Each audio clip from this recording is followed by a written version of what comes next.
people have died in China, and the whole world's freaking out. Last year in America, 60,000 people died from the flu. And you couldn't hear anything about it. So we weren't shutting down New York or anything like that. China has 60 million people under quarantine right now. They've lost 260 of them. And It isn't like I don't know anything about this because I'm not following it that closely. But isn't the coronavirus like new?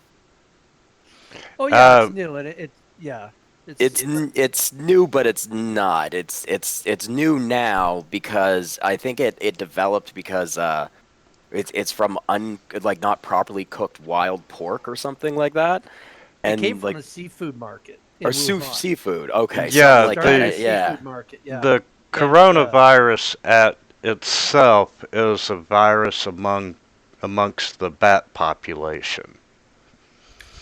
And yeah, whether or not you get it from eating bat soup, who knows? But it's like 96% bat virus and 4% something else.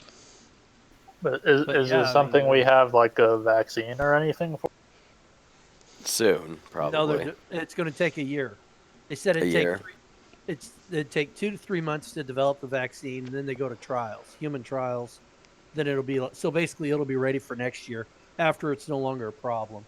They'll Yeah, probably just fold it into the flu vaccine because the That, coronavirus is very similar to a flu that virus. might be why that might be part of why everyone is freaking out so hard then because this is something that we don't currently have available preventative measures for. So a couple hundred or a small few thousand people die from it. That's somewhat reasonably worth freaking out about. But you said 16 or 60,000 people. 60. 60,000 people died in the United States from the flu. We're like leading the world in Oh anti-vax. So well, yeah. I mean well, that's the thing though is the flu vaccine this year was CDC comes out and says it's only 11% effective. So only 1 out of 10 people does it help oh really? because That I didn't know. every year they have to guess. In a good year they get 30 to 40%, but a few years ago, like 4 years ago, it was only 13% effective. So 13 out of 100 people were covered, and then everybody else just ran the risk. Doesn't mean everybody got the flu. It just means that so that's why just in the United States every year we lose between 30 and 60,000 or something like that to the flu. But typically you're talking about elderly that are susceptible to pneumonia, right. Immunocompromised. Yeah. people with AIDS that are where they're immune compromised, and so it's not. I mean, it's tragic in the sense don't want to see anybody die. But if it's a 93-year-old dude who's had a good life, it's kind of like, well, better that than like an 8-year-old that's got his whole life ahead of him. So, but Oh, the anyway, more you know. yeah. Like that 4-year-old who went blind because she didn't get she wasn't vaccinated, so the flu like made her blind or something. A 4-year-old. Like those parents are kicking themselves so friggin' hard too. And I read one article. I think it was last year. It was a guy in the U.S., 21 years old, nearly died from the flu. Never was vaccinated. He thought he was. Called his mother after he kind of was conscious again because he went into a coma for a couple of days. Called his mother and was like, basically, was I vaccinated? She said no because people told her not to do it, and he basically just yelled at her. For yeah, I nearly died. Like I was in a coma for days. Well, That's here's the thing about vaccinations though is, so according to the Center for Disease Control, since 2000, since like the year 2000, there have been somewhere around 15, 18 people that have died from reactions to vaccines, where they got y- vaccinated and there was a reaction and they actually died from it. Whereas uh, there have been, or this was in regards to the measles. Now, in that same period of time, nobody actually died from the measles. People got the measles and they itched and they hated it, and there's a lot of bitching, but more people died from the vaccine than actually died. Now, I'm not an anti-vaxxer. Don't get me wrong. People, it's like, oh, don't get, my kids are all vaccinated and all that. uh, I'm just saying that, there's always a risk when you're taking yeah, drugs. I mean, look at all the side effects nowadays. Death, Oh yeah, death, absolutely. and more death. Trust me, I take a whole shitload of pills every night. I'm surprised Yeah. I'm not growing a third arm. So anyway, all right. I Hey, had I Camp had Vengeance. cancer. I had cancer, and yeah, if it wasn't for modern medicine, I wouldn't be here. Yeah, it's these pharmaceutical companies. They're the devil that you dance with. But It's true, especially with the cost. But yes, let's get on with it. Let's not bitch any longer.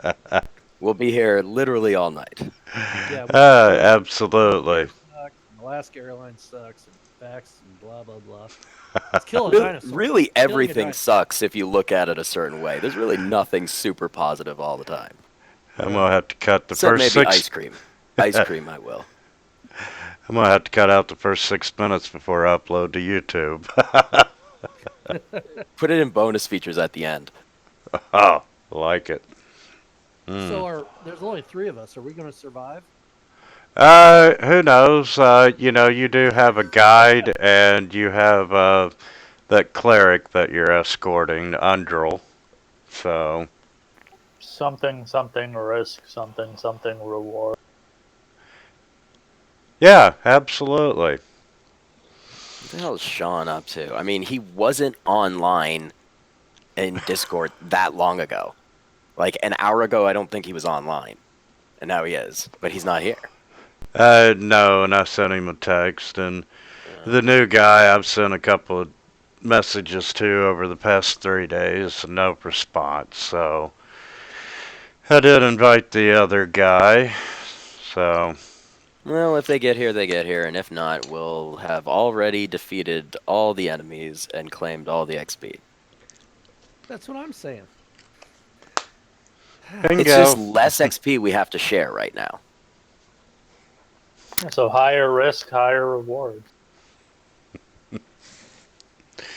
Okay, and officially, this is day one in the jungle. Welcome to the jungle. You're gonna die. That's right. The fat If I do, bearded I just hope it's with style, that's all. Okay, last time you hired Kawasha and Weed, the river guides. Kawasha obtained the charter. Who would like to be in possession of the charter?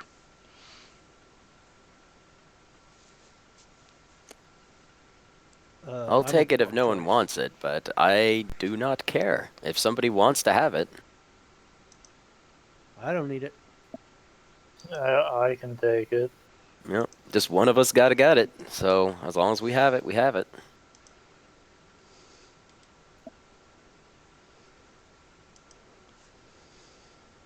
It'll be me.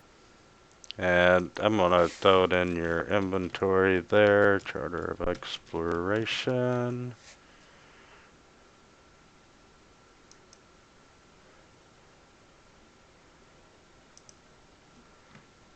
Okay. So you meet the next morning at the mouth of the river. You have all of your gear with you. Um, it is a humid morning.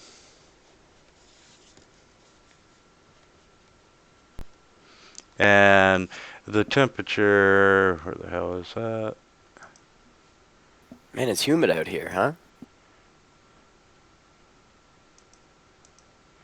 Yes. I mean, we're talking 90% or higher humidity. It's just a miserable. It's going to be a miserable, muggy day. However, currently it's not raining, so you do have that to be thankful for. And Kawasha and the little weed guy are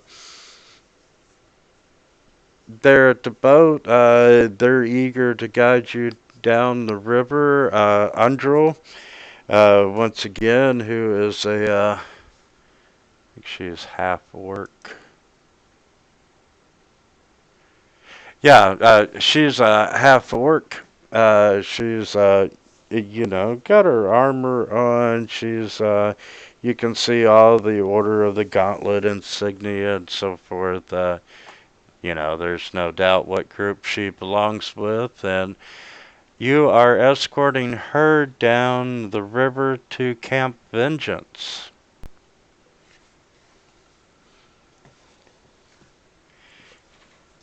And while you were otherwise engaged during the night, I'm sure a couple of you were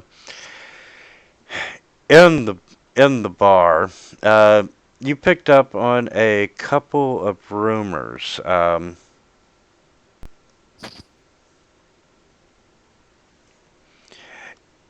You heard that deep in the heart of the jungle is a city built by minotaurs, but it's now overrun by snake people, and maybe even worse things dwelling below the city.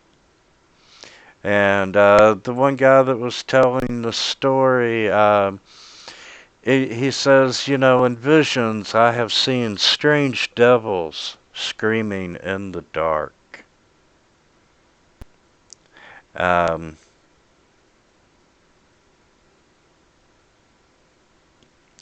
you heard stories about dwarves that were seeking to reclaim a mine, but a red dragon lives there now. Um, They dug too deep. Maybe. Uh, you've heard people talk about the jungle being filled full of nature spirits. These weird little elemental creatures with masks. They don't speak, and uh, they've never heard of any of them being harmful, but, you shouldn't take their magic powers lightly.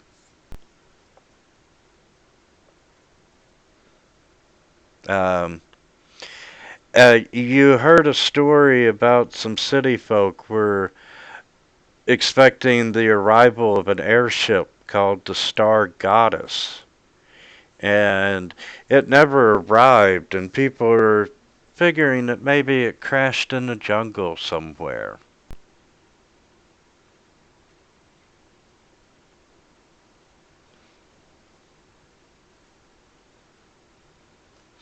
And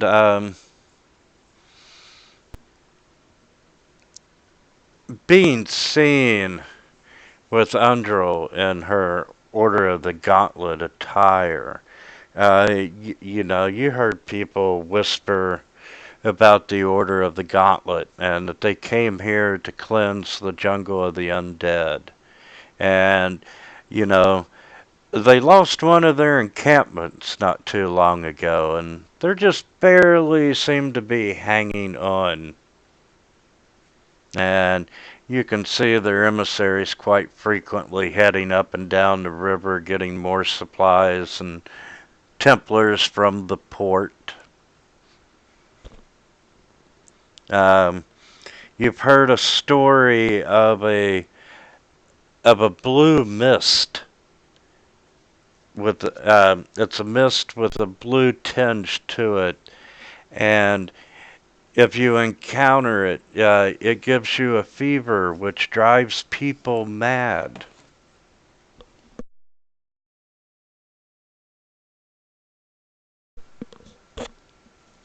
Can you reshare the map,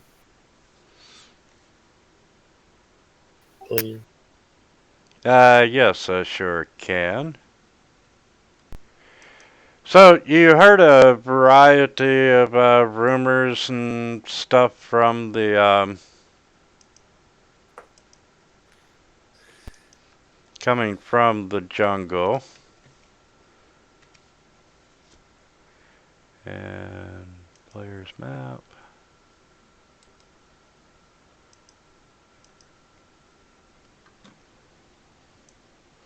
And that is the map of Chult. And I'm going to throw a big token on there. And it's up to you how much you want to trust your river guide. Um, but it might not be a bad idea for you to designate a party member as a navigator. Um, Anyone a sailor? it does require a wisdom survival check. It's Um, probably not me. it's a DC 10 roll if you're on the coast or in a lake, and it's DC 15 if you're in the jungle. Mm. So that's what you said is a survival check? Yeah. Wisdom. I have a +5 in that. That's actually something that's a class skill for me. That So sounds like you're the navigator then. I guess I'm the navigator. Moltok the navigator. Molinav.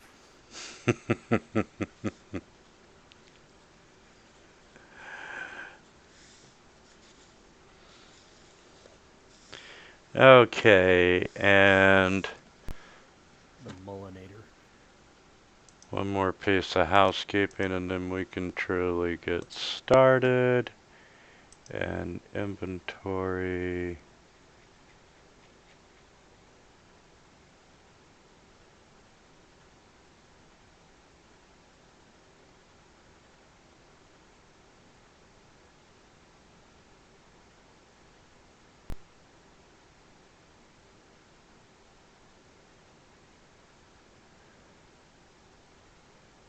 Yeah, my other game, they almost had a total party kill. I had to take mercy on them because they went into the boss fight and the cleric had a chance to get his spells back, so they had no healing.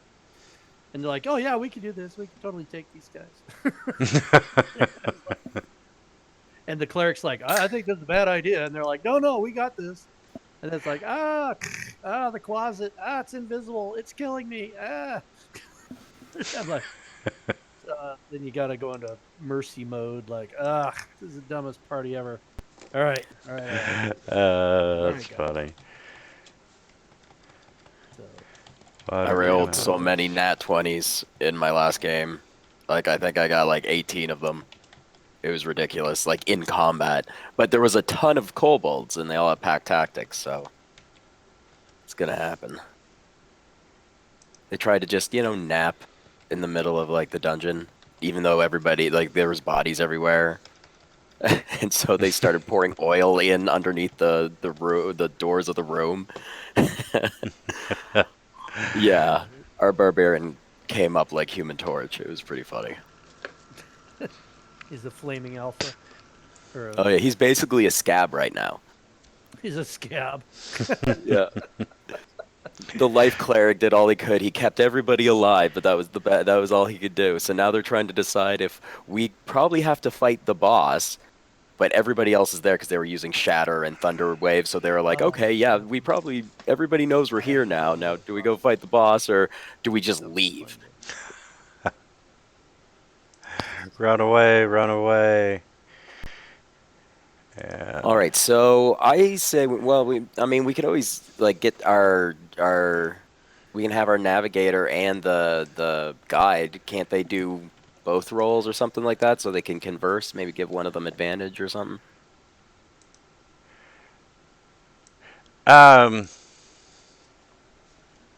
Is it like kind of like we do one roll and then like the guide can kind of correct us if we possibly are going in the dangerous direction? honestly, what the role is for is just for you to verify that you might, that you, shit. You're just double checking the navigator. Oh, okay. Okay. Yeah. I got Now, Yeah. that is assuming that you have a navigator. Should you not get a guide or lose your guide, then, Steph is going to be steering the party. Yeah. Oh, okay. So we're good for now then. All right. Right. Yeah, you think. And Camp Righteous is right up that river. Or I Yes. suppose it would be down, given Is that our first how target? boats Is work. Camp Righteous? Well, Um, we know that's where what's her name, the cleric girl. She wants to go there, and the druid guy only said he wants us to fight any undead we come across. Oh, okay. Besides that, I mean, there's the overarching goal of trying to find why everybody's dying. But besides that, I mean, that's pretty much what we're going on. Although we did hear, I do remember one of those guides said she wanted us to go to some fireplace or something to get a mask or get a treasure or something. She said. yes. I think we just like did not hire her. No, we didn't hire her, but we could still go get it. I don't remember exactly what she said or where it is, if she gave us directions or if it's even on this map. So maybe we can't just actually find it. Well, there's a place called Peaks of Flame. But Well, let me see, I don't because know. all the guide information is buried under images in the images tab somewhere. No, it's all right. It's okay. It's fine. I'm Uh, just saying, like, that's another place that we heard of. Besides that, we've only really heard of Camp Righteous, I think. yes. She's the place was Firefinger, and Okay, it's not there. evil Petrofolk had stolen a wooden mask from her, and she wants it back. Petrofolk. Yeah, I thought she said something like that when we were talking to So her. that's something to. Terra folk. So is that like pterodactyl people? Oh, Prehistoric era cockroach. nice. And Well, I suppose if we see any, then we'll know we're in the right place. I'm gonna share that quest just so you can remember the details, since you brought that up, in case you encounter it. Okay. And yeah, Tiger's face. the rumors from the Order of the Gauntlet that you heard, where they had just lost a camp. They had originally set up at Camp Righteous and got their asses kicked, and since went further downstream and created Camp Vengeance. This would be information that Undril is aware of. Okay, so we need to get by Camp Righteous to get to Vengeance, because Camp Yeah. Righteous is where they lost the battle. Okay. Correct. All right. It looks like we're going in that direction. And you do have whatever water skins you have on you, and the group has a total of 2 rain catchers, which I'm assuming you're starting out full. And you would have 16 gallons of water, not counting what's in your water skins. So Okay, so does anyone have like a pot? I was looking earlier to see if I had a pot, but I don't think I have a pot or any cooking things. Because we're probably gonna have to like boil water here, right? I have a mess kit. Does that Okay, include mess a kit pot? that probably has like a pot or something in it. I would think. Or at least like a tin cup or something to boil water. Although a tin cup would take forever. What in the hell? I can't move any windows. When I click and drag, it's resizing. really, Yeah, that's what the hell. Let's turn the mouse off. Let's turn the mouse on.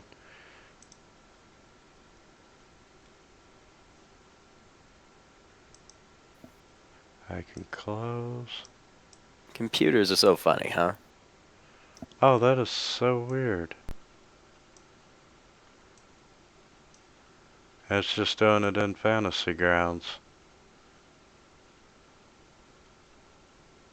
Even both maps, that's pretty fucked up. I like it. Okay, so you set off and you head downstream, and all of you are packed in this rather large canoe. And yeah, it's a typical river jungle. You can see all kinds of wildlife as you're going downstream. And on the map, pretty much you can do 2 hexes per day by canoe. So we're getting to like the mouth of the river in the first day, pretty much. Yes. Okay. Whoa. So. Okay, what the hell do I have clicked?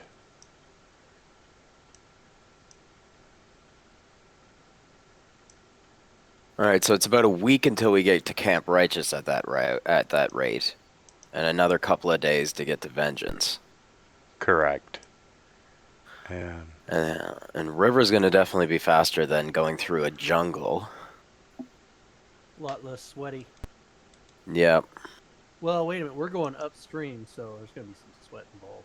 Oh shit! Is there like any malaria or anything involved? There's no malaria in D&D, right? But there's like weird diseases. Yeah, you've got several like mad monkey fever and Oh god. Can we not give him any ideas, please? He said it was just sweaty, so I'm just thinking of walking through a jungle, and like the first thing I think of is malaria. And since you brought that up, Oh god. now this is a good thing. There is none, so items, insect.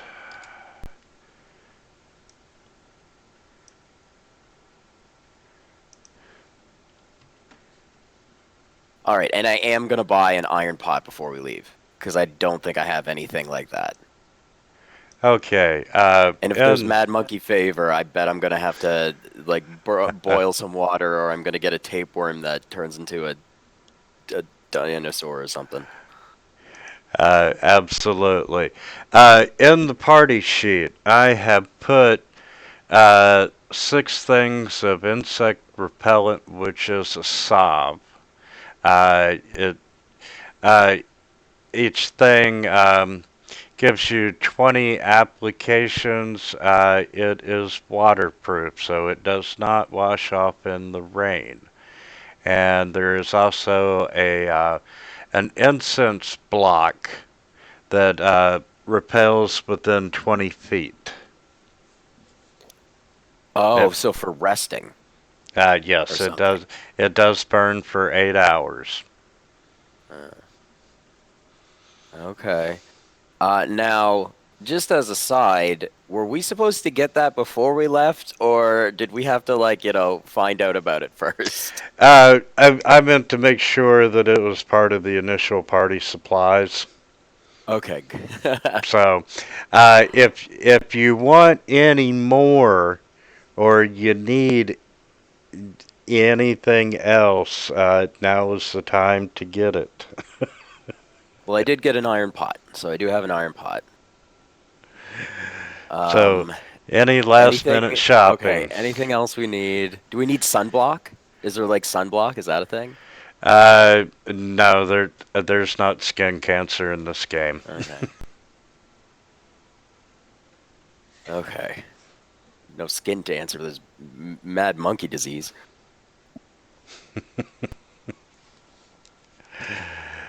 And let's see. Yeah, it's mainly dehydration. There's a shivering sickness. There's throat leeches. Oh, I knew it. Knew it. Had to get an iron pot. I don't want throat leeches. That's how they. I bet that's where you get them too. Leeches are in water. You drink water. Throat leeches. It's like those worms they have in Africa. Ugh. Okay, so yeah, you're on the river the full day, and Kawasha is he points out various things of interest. You know, right now he's kind of acting like a tour guide, and uh, you know, he tells you that yes, you already know, Chult does have a zombie problem. However, this area that you're currently in is zombie light, but still, nonetheless, you need to keep your eyes out. Oh, so wait, I meant to ask. So how many? So like, how many miles is each hex then? Each hex is, yeah, one hex is 10. 10 miles. Okay. And at a normal pace, you are able to do 20 miles per day in a canoe.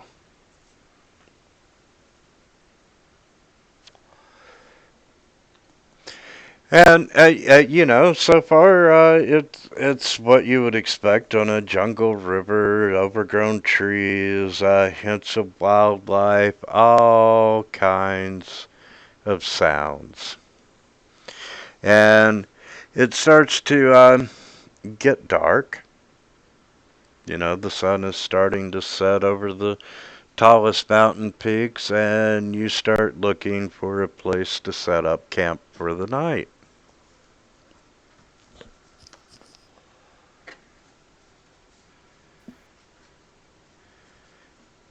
You All find right. a decent little spot on the river that you decide to pull in.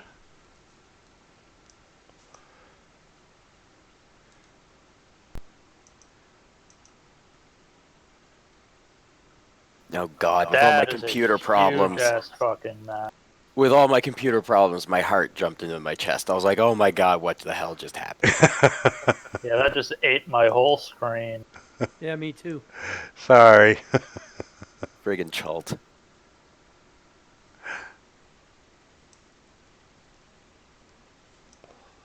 That is quite the map. There we go. Now we're cooking with gas. Yeah, Oh wait, so this means combat. I was just about to say, okay, when we find a place, I'll scout around and see if I can, you know. But no, we're already here. There's no reason uh, for me to say right now I hide.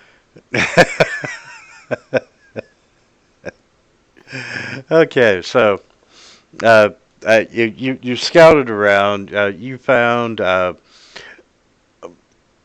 nice little clearing that seems to be semi-defensible. There's a little bit of ruins from God knows what kind of building there. Some outpost. Yes, we're camping next to the zombie-filled ruins. Nice. There's no way this doesn't go wrong. Granted, I said that about the dinosaur race, and that went absolutely nowhere. So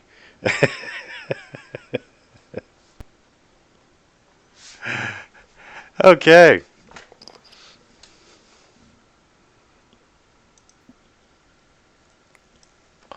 Welcome to the jungle officially. And you got lucky today, or not so lucky. You know, it didn't rain. So you stayed dry, but therefore you did not replenish your water for the day. Now, correct me if I'm wrong, but yeah, I've never played a druid before, especially in 5e. But my spells every day after a long rest, I can pick anything from the druid spell list, right? Correct. For the okay, so like a cleric, it's not like a wizard where you got to look at your book and you got a limited selection. You could just That's because right. I mean I don't have it right now.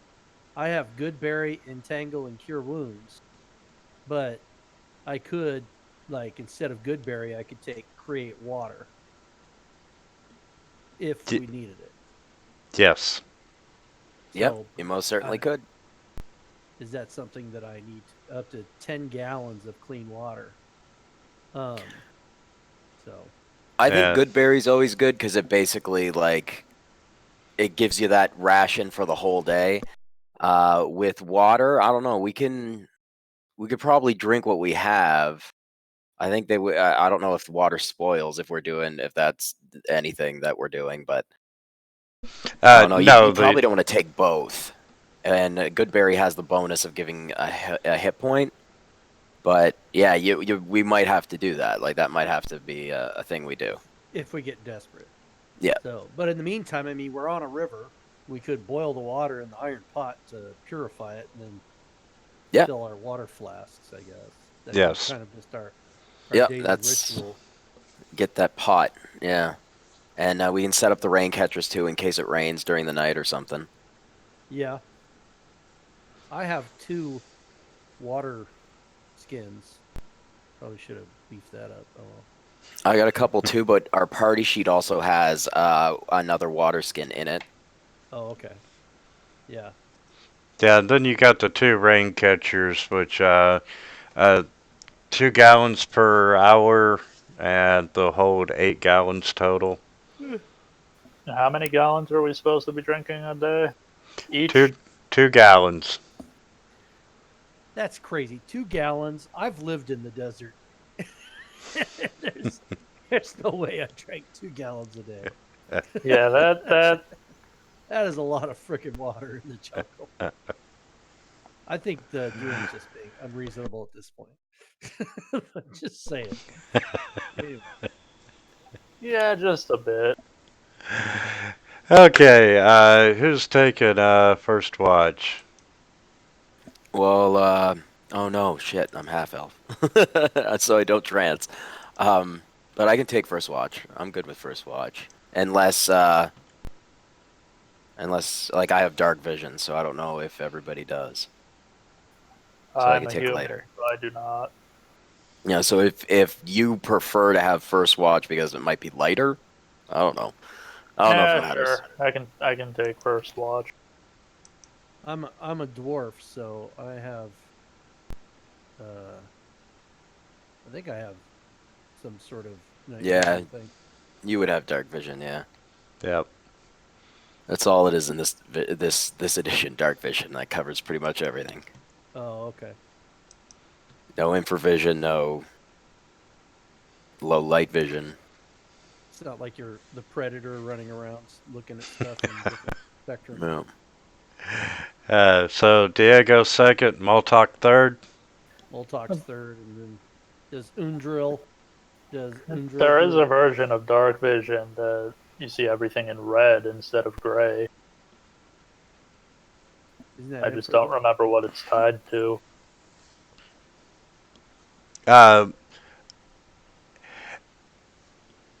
Andrew will volunteer to take a shift. Do you want to have her take a shift with someone or take her own shift? No, it doesn't matter to me. Is Kawasha going to take a shift, or is he planning on just napping? Yeah, Kawash is just gonna nap. Stupid Quasha. Accidents happen in the forest. That's right. All right, so before Parties we can do, get lost in the forest. He's gonna wake up with the word balls written on his forehead. like stake tied around his neck, like right outside a dinosaur cave. Who put gravy on you? I'm gonna just do a cursory search around just to kind of like get familiar with the area and make sure there's not like, I don't know, a bunch of undead around the corner. Yeah, how far from camp do you want to search? But uh, you're going to see pretty much past evidence of undead just about anywhere you go in this land. With that being said, you're not seeing signs of fresh activity. Um, nor are you seeing any major threats in the immediate vicinity. Okay.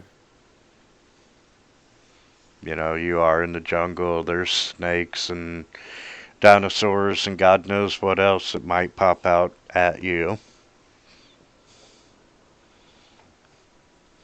All right. Well, I'm gonna go set up. I'm gonna. Yeah, I guess I should boil the pot, boil some water, and set up a rain catcher.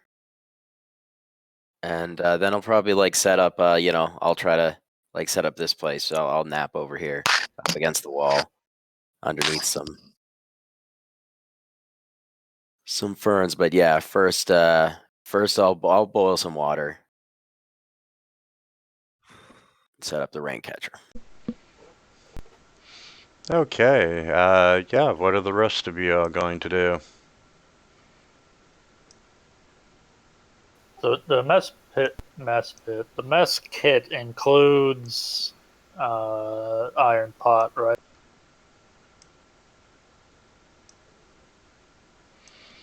Um, yeah, it should. If it I'll take a doesn't, you look can have here. one. Alright, so then I guess I can also boil a pot of water. Actually, I can boil several. It's a cup.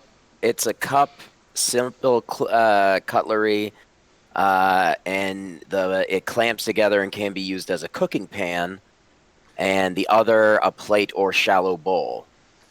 I don't think we're going to get a lot of boiled water out of So that. it's a tin well, box. So you'd be able to boil some, I guess. Yeah.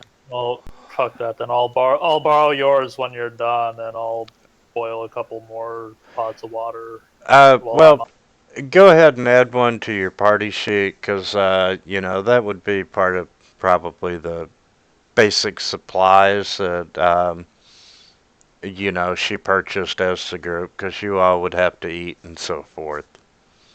Okay. We can just keep it doing double duty, Yeah. and then I'll leave the pot open, out, just in case it rains too, just to fill it up again with clean water.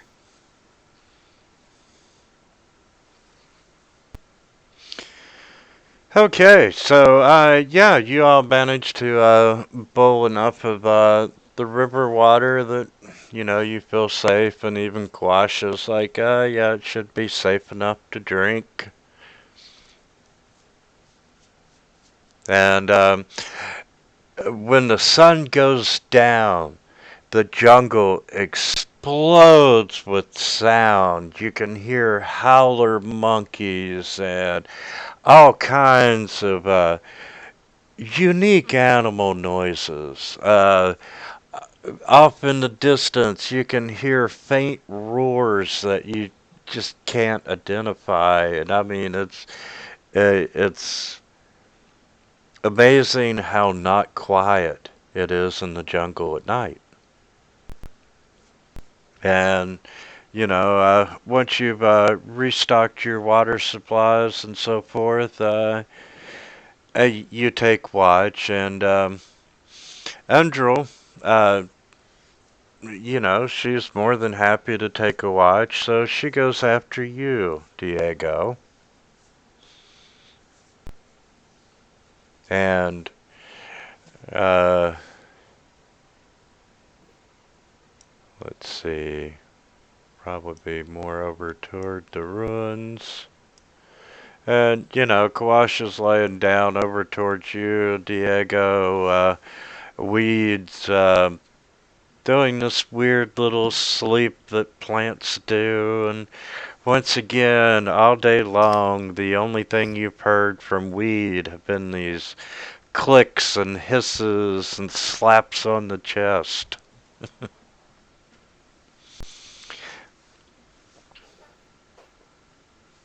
And Andro had strolled down to check on the boat and look at the river, and she comes back up into camp, and Jorn, she taps you and Maltok on the shoulder and says that there's some noise coming from the northwest of you, from the tree line there. So up And by where Diego and uh, Kawasha are. Oh, northwest, not north. northwest. Yep. Oh, okay. And with that being said, she runs up to wake up Diego and Kawasha.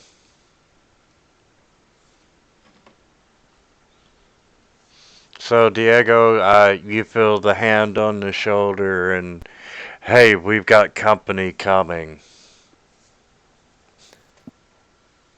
All right, I am going to hide real quick.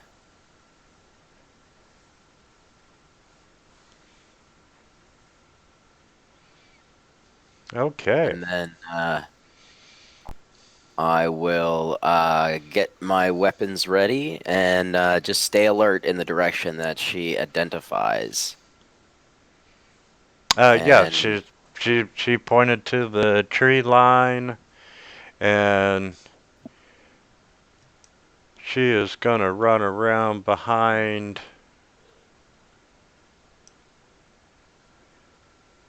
in the ruins. Weed's backing up. Kawasha, go back a little bit. Jorn, you and Maltok want to move or stay where you're at? Um, I think I need to. Uh, I guess that's okay where I'm at. I can see through that frond or whatever, right? I'm not blocked. Correct. Okay, so but I can step to the left and get out from if I need to. All right, yeah, I'm good. I think I'll move forward, but I probably won't ditch the dwarf all by himself. Oh, you do care. I knew this. I always thought so. Those other guys said you didn't, but I knew better. Yeah, it's random. It's on. I tell people all the time, don't hate the dwarf, love the dwarf. You know, and Bjorn gets it. Yeah, I went random. Okay. Okay, yeah, you all get into position and you're staring out into the dark jungle and you can see movement in the tree line. And you see a lot of zombies coming your way. Zombies suck. that is a lot of zombies. And time to roll for initiative, people.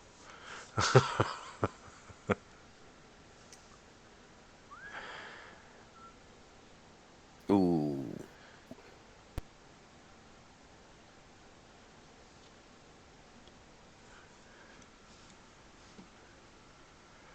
Okay. Ooh. The zombie gets to go first. I like it. And he's just kind of stumbling out of the woods.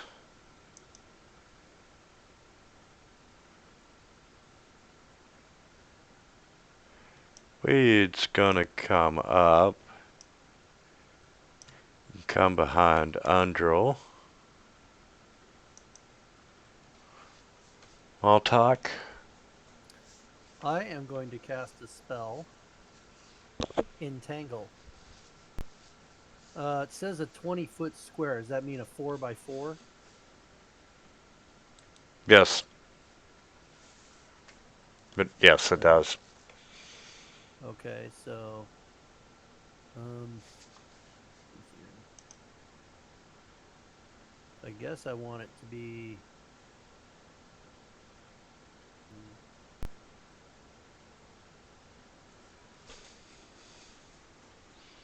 I'm trying to find the best spot.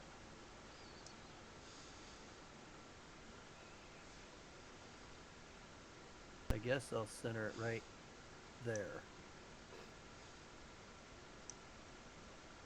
And then that'll be a square, that'll be a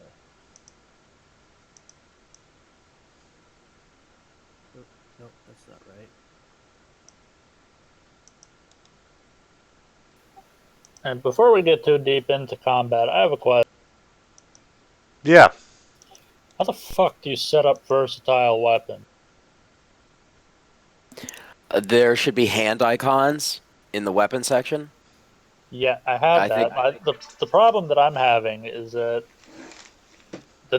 for whatever reason, my battle axes did not come with their damage dice included.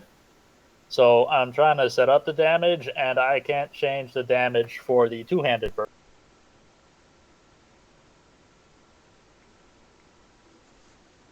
I'm still trying to figure out how to draw a square. Well, do you draw it from the middle? Is that it?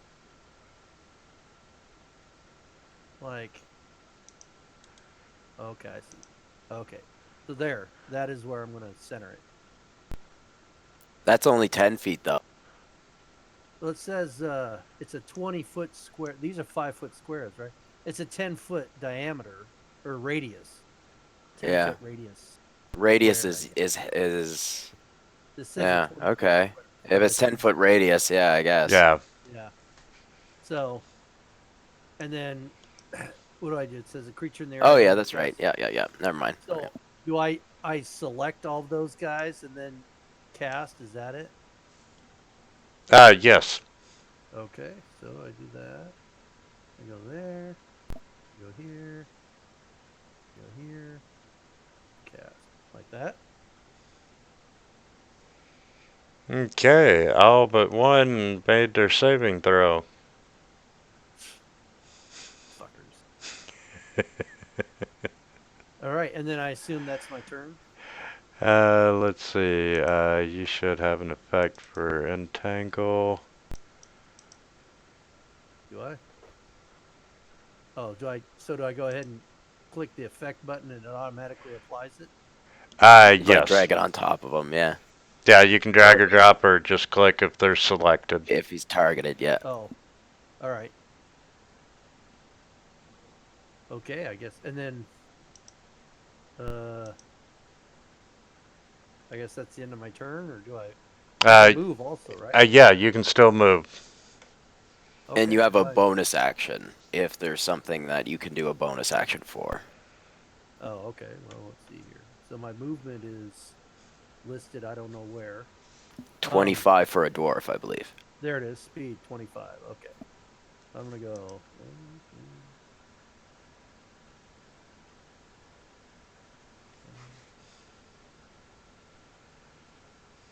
I guess I'll move like that.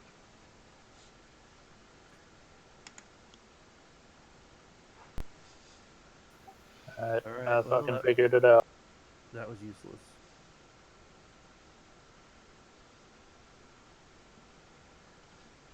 Okay. Andrel is actually gonna delay her initiative.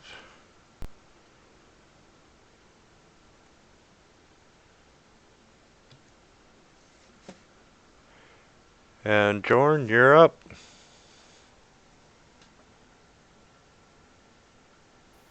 Um,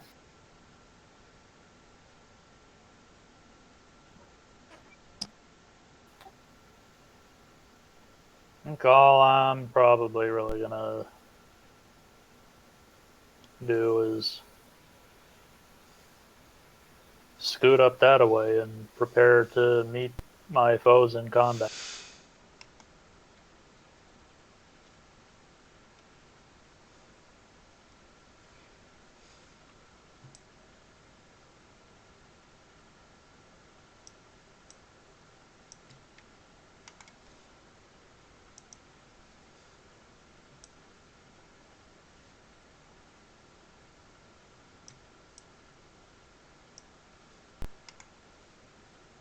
Okay, they start Coming forward.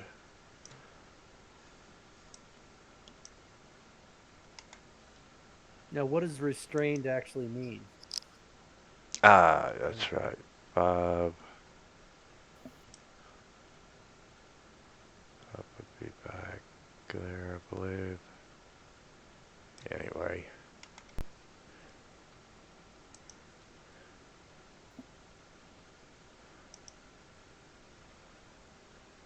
Oh, wait, I have that. Because he was right there.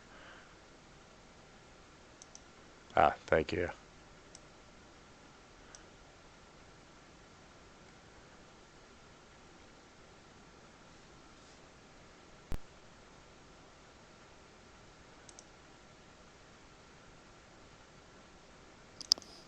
Okay.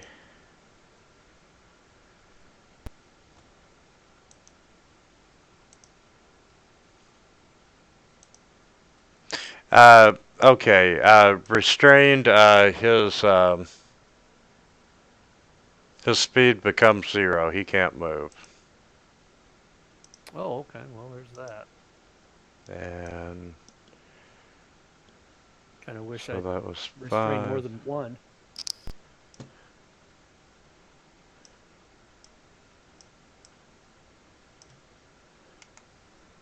15's coming down.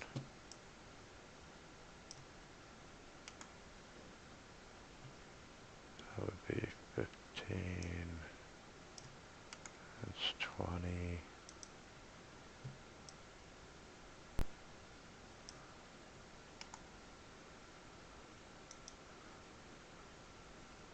All right, Diego. Ugh.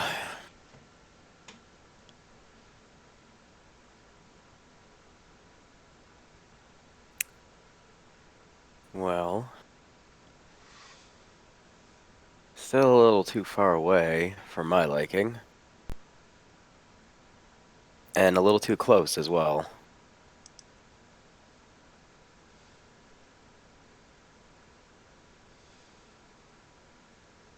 Right. Well, I am just going to I'm going to jump out of the bushes there and then whip a dagger at Zombie 8.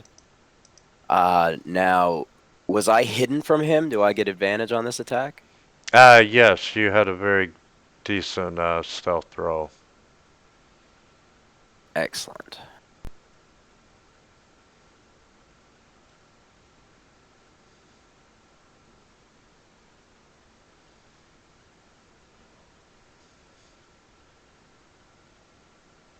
Take that, stupid zombie. All right. So, then I'll give myself my sneak attack bonus. Now remember, you're Canadian, so you only do 80% of normal damage. Oh god, if it was only 80. There's an exchange rate here.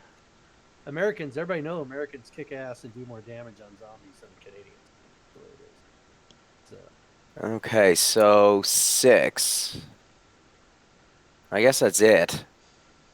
Because I don't have my level 2 ability yet, obviously. So then just kind of for a bonus, I'm going to draw my second dagger and put it in my offhand. And I'll move back a bit.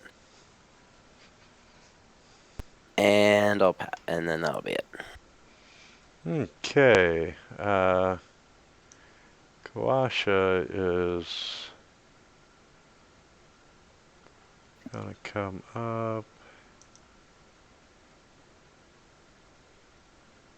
now this is Kawasha's big time to shine, right? Because she's the anti-undead.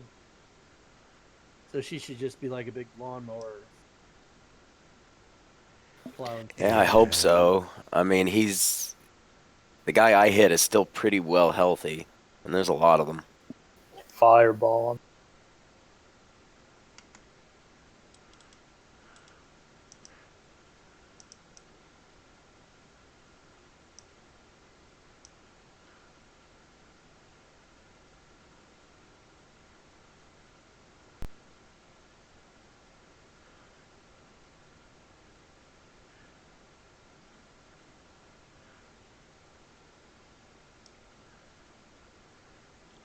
It's entangled.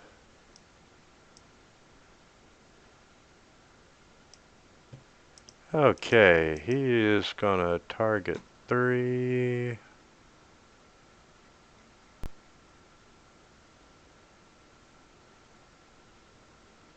And we're gonna try and cast Entangle.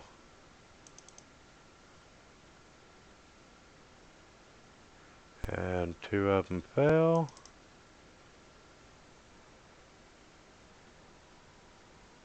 Sorry, 1 of them failed.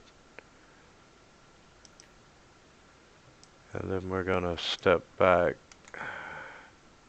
the remainder. By the way, Steph, if you didn't know, in 5e, you can move, attack, and then move, just as long as you don't exceed your 30-foot range. Oh, I did not know that. You get the whole ass mobility feat tree for absolutely free. Oh, well, I guess, yeah. I guess I'm going to be doing lots of shit wrong for a while. It's definitely as simple as it sounds. Yeah, you can overthink it pretty easily. Especially coming off of Pathfinder. Yeah, Pathfinder, 30, anything like that, yeah. You'll be like, this has to be more complicated than what it says, but it's not usually. And let's see, what's Undril going to do?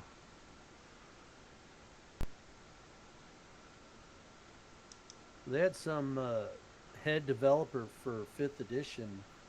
He did a podcast or something. He was talking about how their big focus on 5th edition was making it easier, more accessible, whatever. It's succeeded beyond their wildest dreams. There are more people playing D&D today than ever, and it's with millennials. It's hit mainstream. I mean, they've got bars now where you go play D&D and drink. I'm like, where the fuck was that when I was 21 years old? You know? Just the whole, like, even the whole Critical Role company is kind of mind-bending when you think about everything they get to do now. Fucking, No like, a kidding. D&D cartoon based on their campaign is coming out now. Yeah, Like, it's crazy. And they just got an official book. that's the set. Oh, yeah, an official one, yeah, because it's being printed by Wizards. The other one was printed out by Green Ronin. Okay, Undril steps up and she peeks around the corner and does a Sacred Flame. And that's a cantrip, thank you. And Zombie 16 is not entangled. He comes up.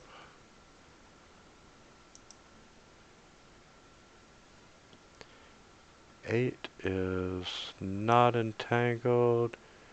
And he's gonna come up to Jorn. Let's fucking go, bro. And bam! Big fucking surprise.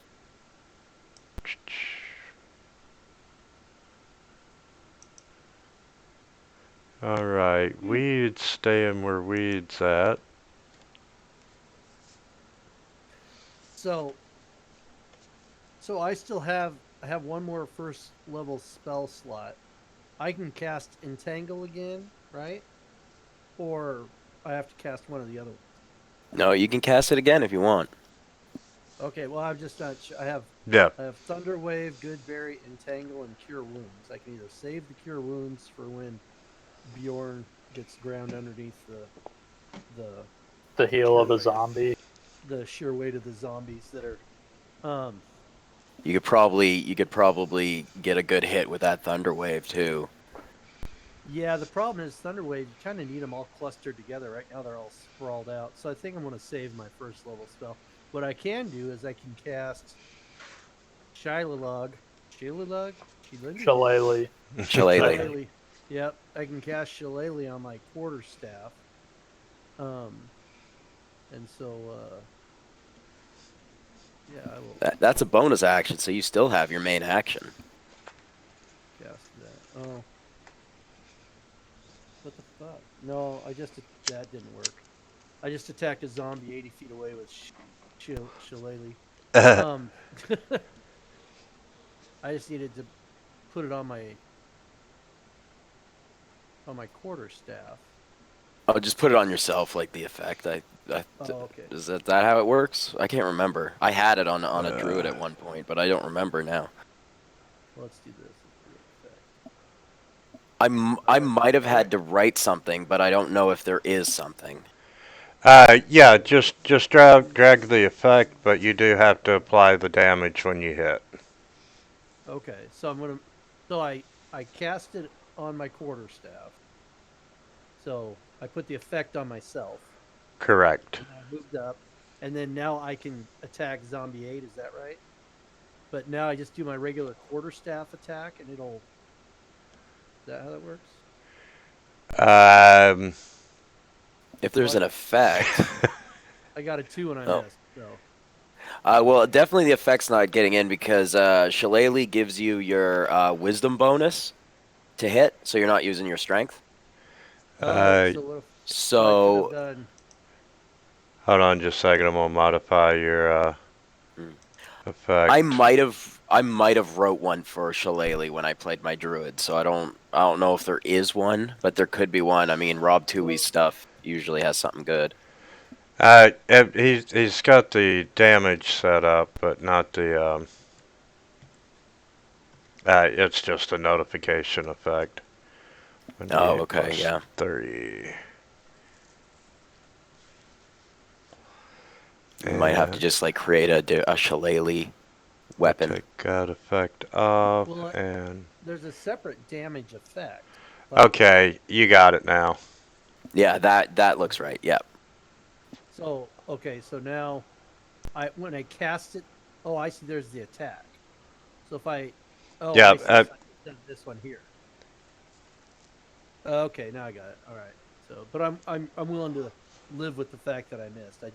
I was pushing the, I was casting it at the zombie. So the zombie's like, hey, this is awesome, man. I'm D8 plus 3 with these fists of bone, and so now I got it figured out now. So I put the effect on me, and then I attack with it, and that's the melee plus 5. Then I click the damage button. I don't know, whatever. We'll figure it out. Okay, I guess so. I did a bunch of stuff. There we go. Bjorn, this is your chance. I was going to kick ass and take names, but I only took name Zombie 8. Well, if it makes you feel any better, we almost all of us fucking know that my first attack roll of this campaign is going to be a fucking miss. Or not, okay. And Shillelagh gives you +5 to attack, right? No, that would just be me being a brawny badass. Yeah, but it would be +5 for the druid, yeah.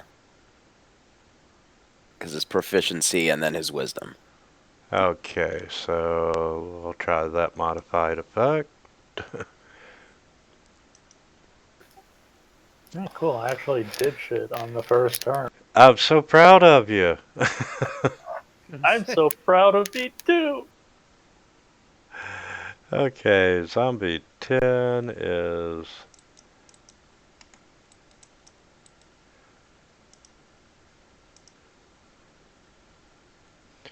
not entangled.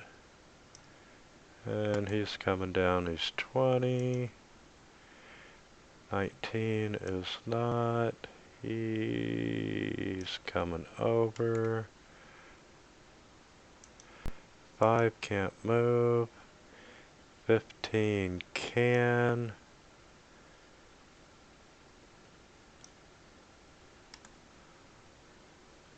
18 can't. 17.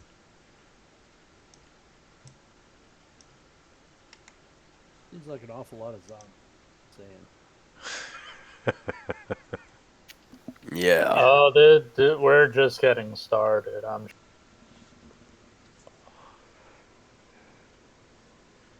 Damn it, that's an awful place for Zombie 17 to be.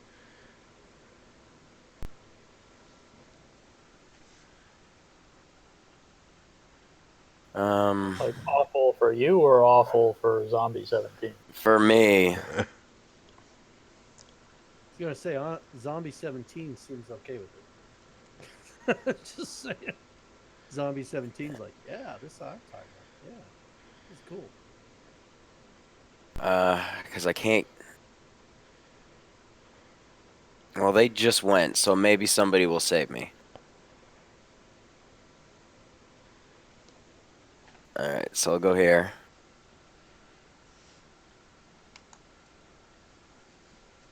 Alright, so then I'll, If you want someone to save you, maybe you should like go one square back, because you can still attack on a diagonal, right?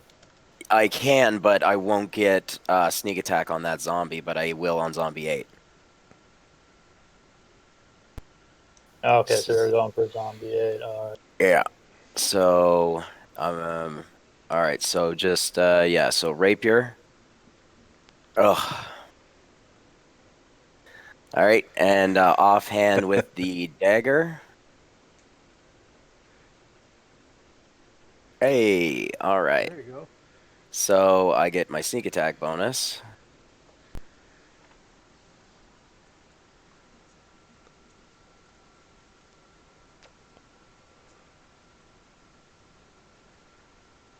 And he is still not dead. Well then. That means I have to stay here. Okay. Man, these things got a lot of hit points. Okay. They're skeletons. The trick is we're supposed to be using bludgeoning weapons. These are zombies, right? Yeah, these are zombies. And in 5e, for whatever reason, it doesn't matter what weapons you use against skeletons. It was a joke. Okay. Well, in that case, that was damn funny. Yeah, I kind of just... I do that in my game. I still give them resistance against piercing and slashing, but it's not in the book. Okay. Simplicity is the name of the game. Yup. Quasha's gonna come up.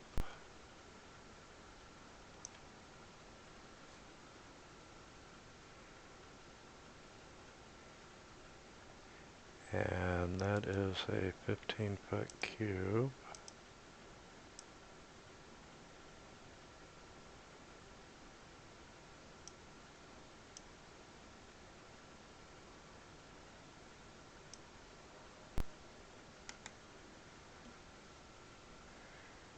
And on target 18.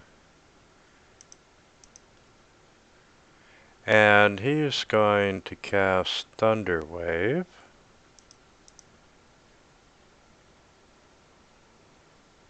Oh, come on.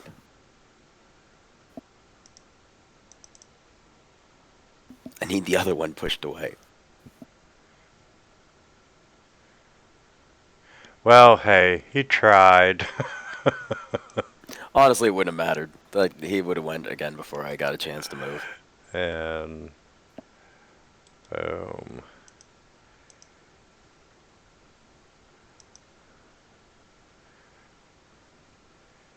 And you're armed with just daggers currently. You just have a dagger in your hand, right? Dagger and a rapier. Okay. And let's see. And Zombie 8 has another one of my daggers hanging in him somewhere. Andrel is going to rush forward. And she's going to swing with her mace at 15. Nice hit. Sucky damage. And 16's going to come in and try to slam at her.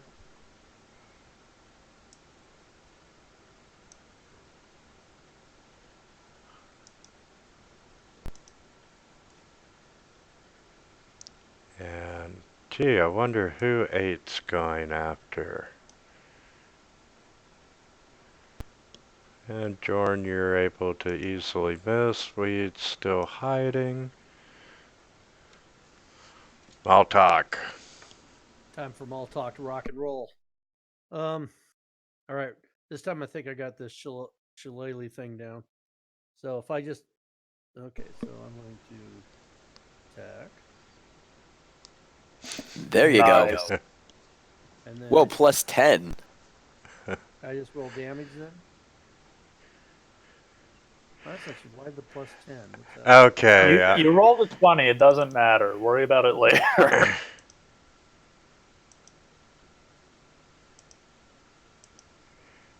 Your normal attack is +5, correct? Right. So have that 20. Okay. 7 plus 3. It's not quadrupling the dice Oh. though, No. so that looks good. Yeah, it's from the Yeah. effect. Yeah. So I'm That- Yeah, taking that it looks good. off. So. Yeah. Yeah, let's take that off. But hey, you dropped the first one of the night.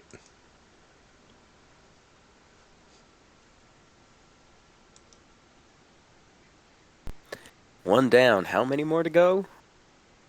Too damn many. 7. All right. Oh, no. I guess I can move too, right? Absolutely. I don't like it when we're bunched up like this. I think I'm gonna go there and there. Yeah, I'm just gonna go over to there so that I can be more mobile.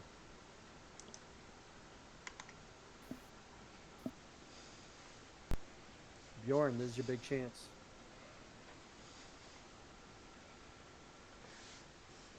I'm going to move at number 19.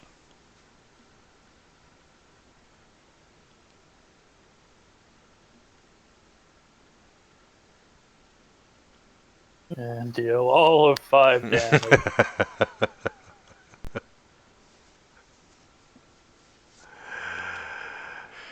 Okay, Zombie 10's gonna come in and try to slam into Diego.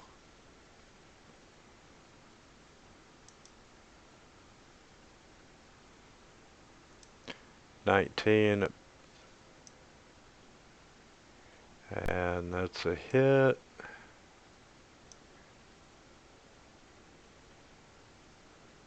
Oof. Well, this is getting fun. And he is restrained. 15 at Undrel. Ooh, and that's a hit.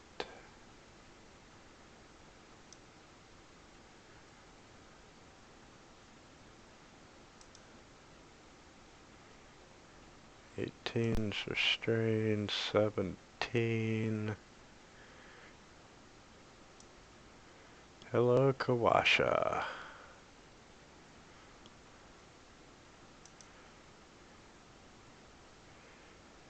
Diego. All right. So we'll go after 17, because I don't have flanking. No. 17. Hey.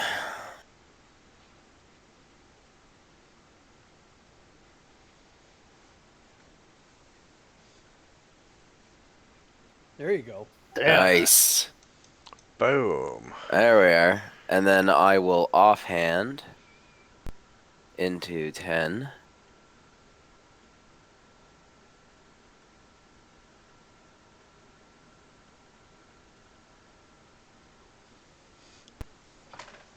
And I am going to move here.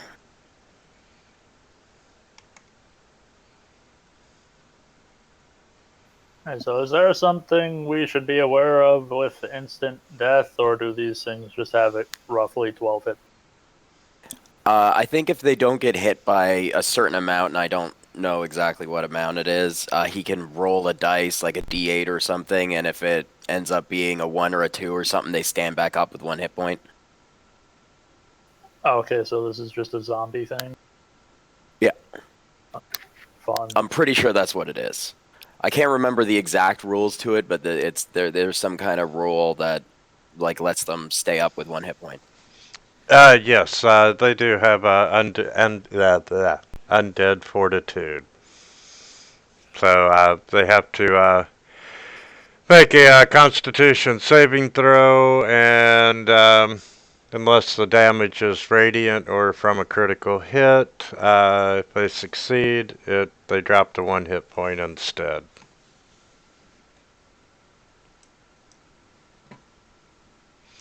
And Kawasha.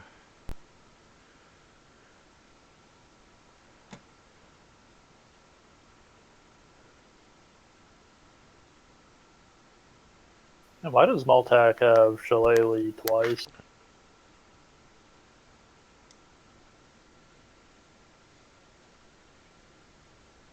No, he doesn't.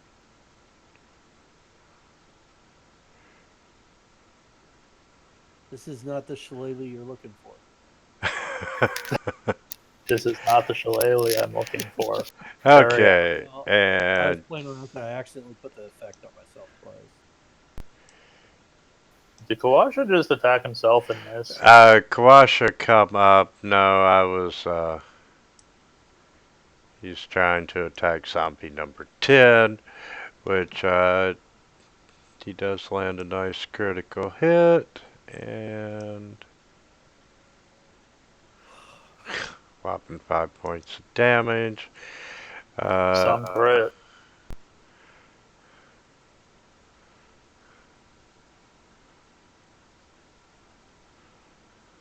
Andrel's gonna swing her mace again.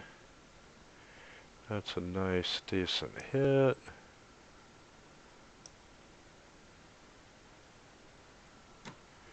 And she drops 1.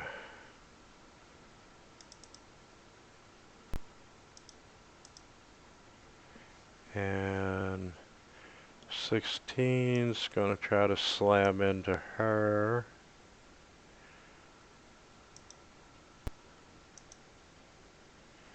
And Weed.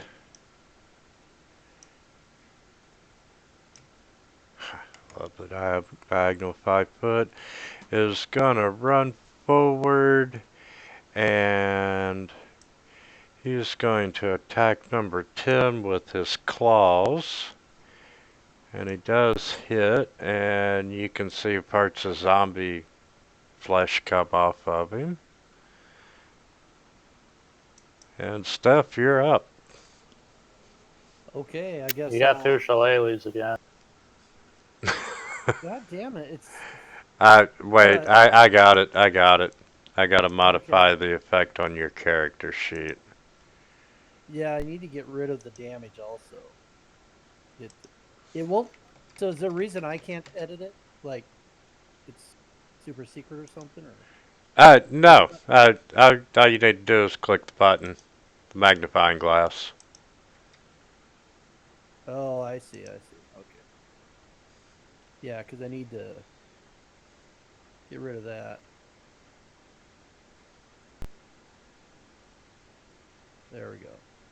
Puts it on yourself. So now, if I move here,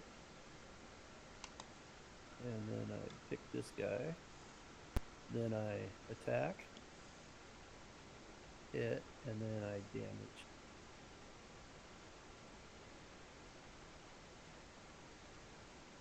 D8 plus 3. Why did it roll 2d8 though? Hold on. Okay, we modified the effect, Maybe it just didn't get the.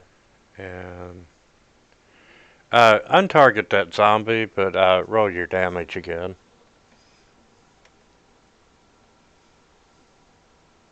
There we go. Now it's working. All right.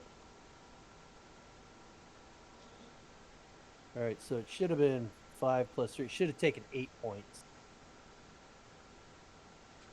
instead of 12. So give him 4 points back. No, don't give him 4 points back. Well, if Balkoth was here, Balkoth would be giving us a dissertation on why he should get 4 points back. So You're not wrong. Balkoth would be like, well, if you think about it, and the world is. All right, Bjorn, this is it. Finish off this zombie so we can go move on to the next one. Sheer, I would like to point out if you do a 5-foot step northwest, you would be in flanking.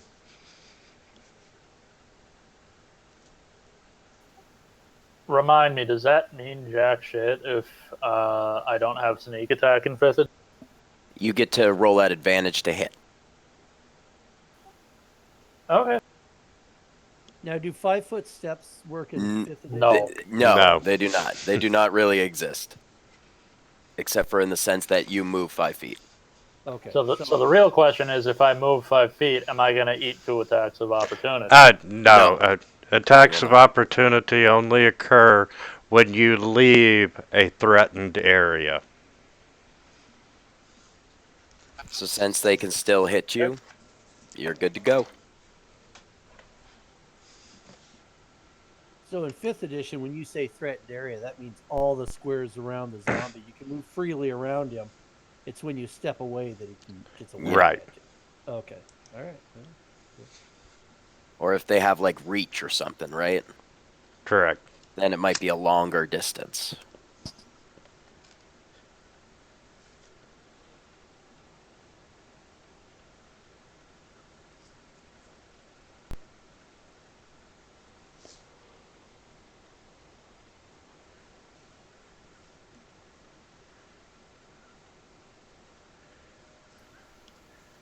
And I do like 6 damage. Yeah.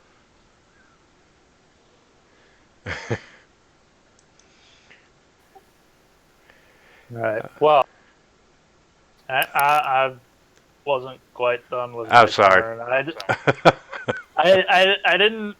I was really hoping that I wouldn't have to do this on like the first fucking combat, but I now can't leave to drink a healing potion, so I'm gonna have to fucking burn second wind already. Because fuck Tomb of Annihilation.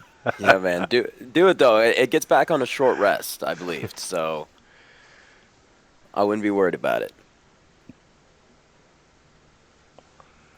Now I'm done with my. And at least you got like a 7 on that too. Yeah. Okay, let's see. Weed was the last one to hit, so the zombie turns and tries to smoke the weed. Oh no, not the weed. Ooh, the weed takes some damage. And 19, yeah. Jorn would definitely have his attention, and that's a hit.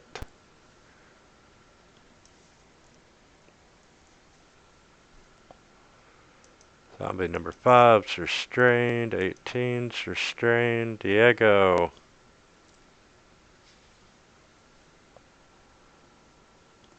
All right. Well, let's okay. So I'm gonna move here so I can get advantage on zombie 10.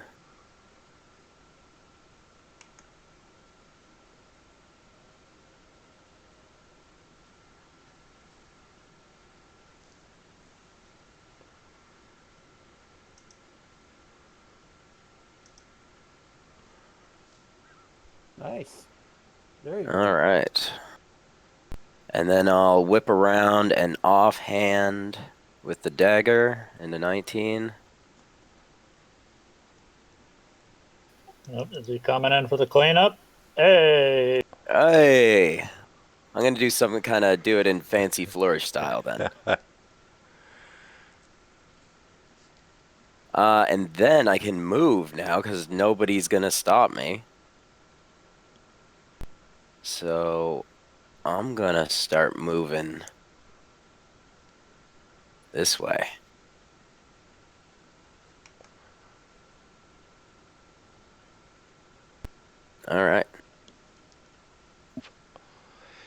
Okay,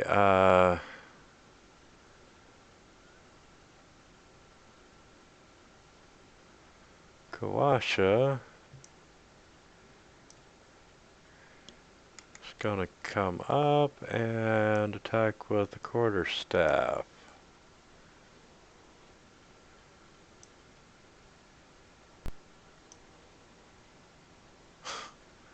Barely.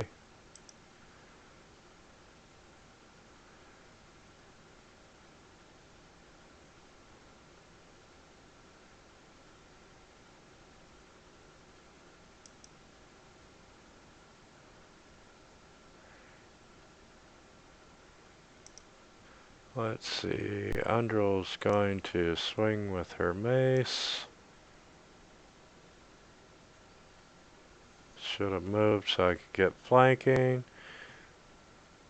And so don't forget about that next time.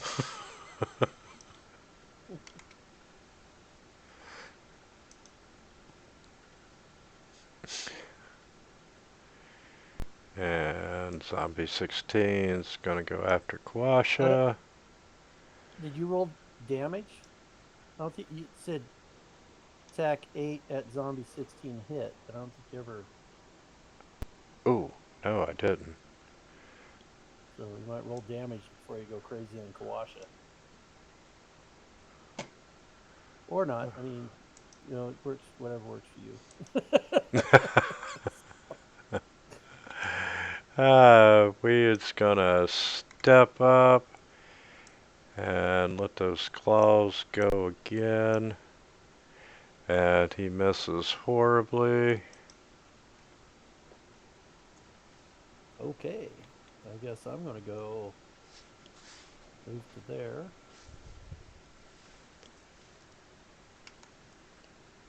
Attack him. Boom. Okay. Why did it give me advantage?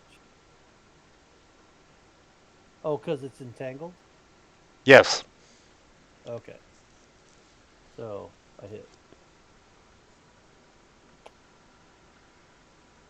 Boom.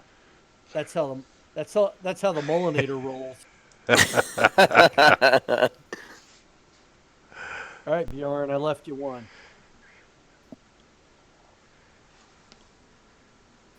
He's so far away, too.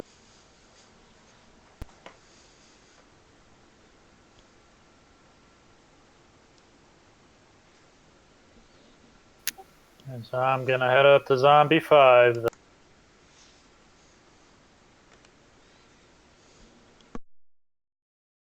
Why am I still at the... Why does He's it still go like restrained. empty? Oh, okay. Still? Damn. Yeah, it's like for 10 rounds. We're only on round 4, so. Oh, nice. Hey! Boom. Truly, they should Oh. be getting a saving throw each round, but This went way better than I thought it was going to. Yeah, Yeah. once we got our groove back. It's like a little rough at first. Like a little bit of a, what the hell? No, that's not cool. Oh, that's bullshit, man. And all it's right, like, oh, yeah, okay. Well, Okay. yeah. we still got one on the board. All right, so let's see. Now I'm way farther than I intended to be.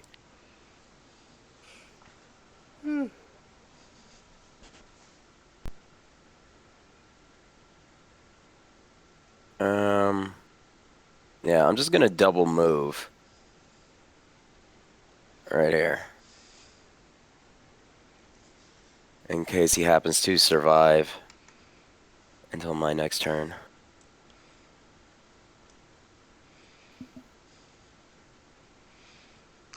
And Kawasha has flanking. And there goes that quarterstaff.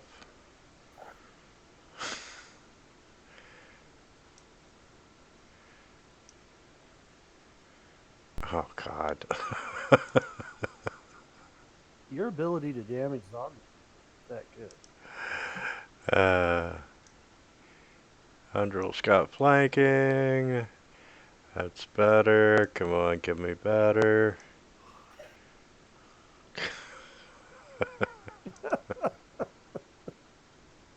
It's like watching two monkeys on a football.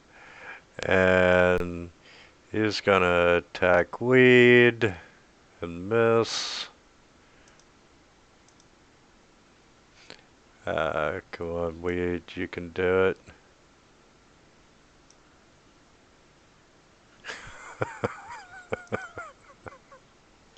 Will somebody kill that fucking zombie, please? It's Diego can handle that. I'm going to go over to here. Select Bjorn. And I'm going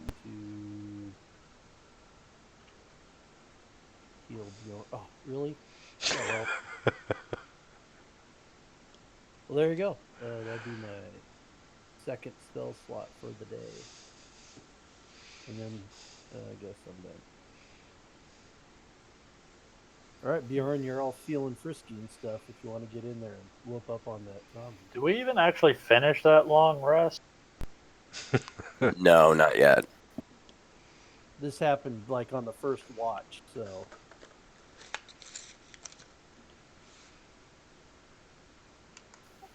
Alright, I'm gonna charge this dude and see what...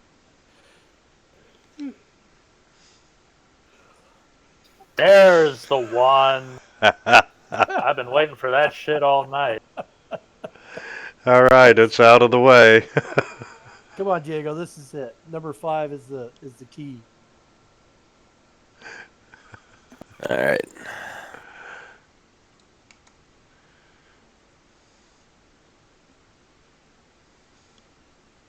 Hey, There and that's sneak attack with a crit.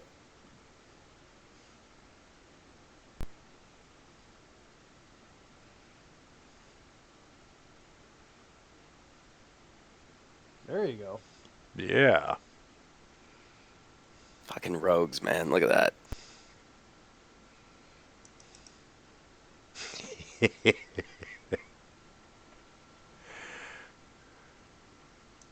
All right, and I am going to retrieve my other dagger from Zombie 8. I don't have a bandolier of those yet.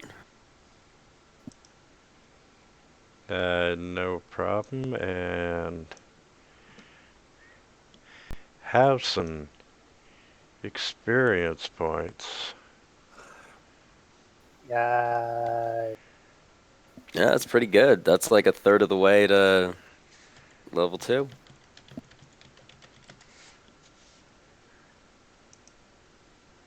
I was just looking up the chart. 300 300. point. Yeah. 300 until level 2. And we're, yeah. Oh, so we're almost halfway.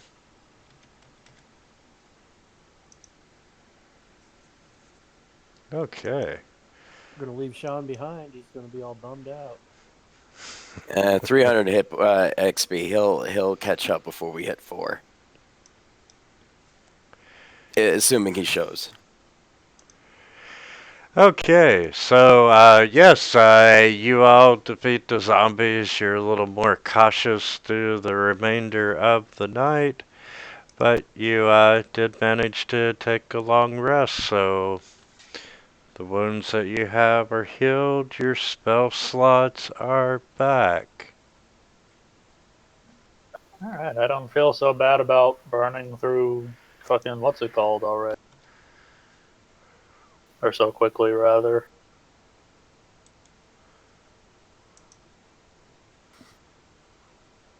Yeah, end of the day thing. Yeah, might as well.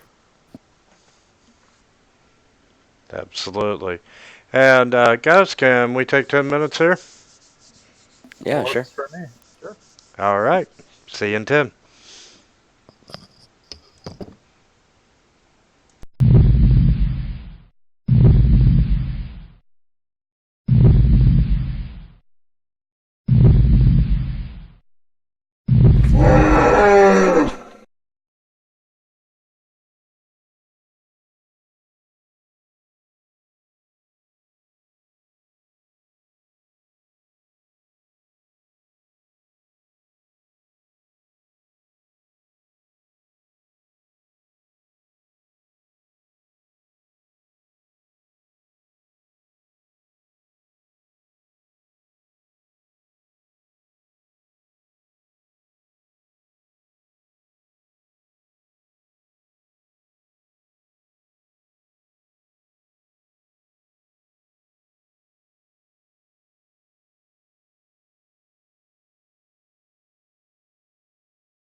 Me too.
Okay, when Cheer gets back, we'll get started.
Well, what'd you think of the first zombie encounter? It was okay. I thought we were dead. Well, that's because you didn't know that the druid was gonna kick I ass. guess. I guess, man. That I drill was once like, I was like, that's like seven. I was staring at that, like, oh my god, like, cause two lucky hits, that's all they needed. because I was once like, if that they got two lucky hits, someone goes down, and if we are not able to get them up right away, then we're gonna start getting surrounded and flanked. Especially when like the entangles only one on each entangle only got one zombie. I was well kind of once like, I oh, okay. But no, it went way better than I thought. once I got Shilly Log fired up, then that was all she wrote.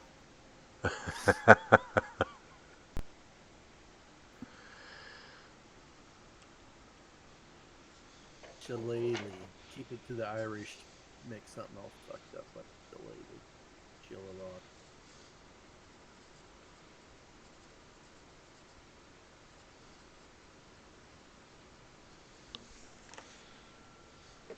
Never did hear anything from Sean. Huh. Says he's online. Maybe he's got something else Yeah, sucking up all this. I don't know, yeah. he's got a girlfriend. He's still young. Okay. He hasn't had marriage suck the life out of him yet. And kids. Wait till he has a teenager in the background. Or no, a baby or a toddler or something. Daddy's trying to roll. Or both at the same time. Mm. Kids ruin everything. That's why we can't have nice things. Yeah, man. That's why this refurbished computer that I got today for a very good price is like the best thing that I've gotten for myself in probably 6 years. uh, I had surgery in November, so I had 8 weeks to do nothing. So I built a computer. It actually came out really nice. I mean, it cost a little bit more than I wanted to spend, but uh, I was going to buy like one component every paycheck or so. And then the wife, she's like, you're sitting at home, you got nothing to do, just build the computer. So yeah, because you guys were talking about AMD earlier, I bought a Ryzen 7 something something something, Yeah, that's what I got. I love it. and yeah, And you like it? yeah. Yeah. Cool. Yeah, that's what I've been hearing a lot of too. So I was playing ESO on it and getting like 100 frames per second or 110 or something crazy like that, and nice smooth animation. I'm like, oh, this is what it's like. Yeah, I haven't tried anything yet on this one.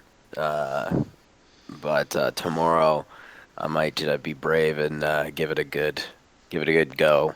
But the benchmark's looking good.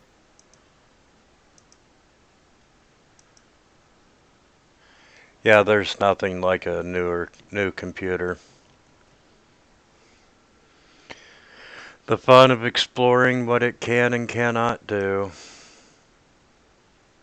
I'm gun shy right now though, just because of like where I like having mine and then like a Frankenstein and then my friend's demon computer. Like I've been working on like basically, duct tape wrapped anything. So I'm like super gun shy. Every time I hear a noise, I'm like, "Oh no, it can't be this computer because that's the same noise I heard before, so that must be the heater or something turning on." That just sounds a little bit different because I have a headset, or or the water cooler is making a funny sound lately. So I don't know. I built a file server over the past couple of months, and I was laughing because I think it's the first time in like 10 years that that particular machine has had, all the panels on the case, all the hard drives are screwed in with 4 screws each, and Such a nice feeling too yeah. when it's all tight together.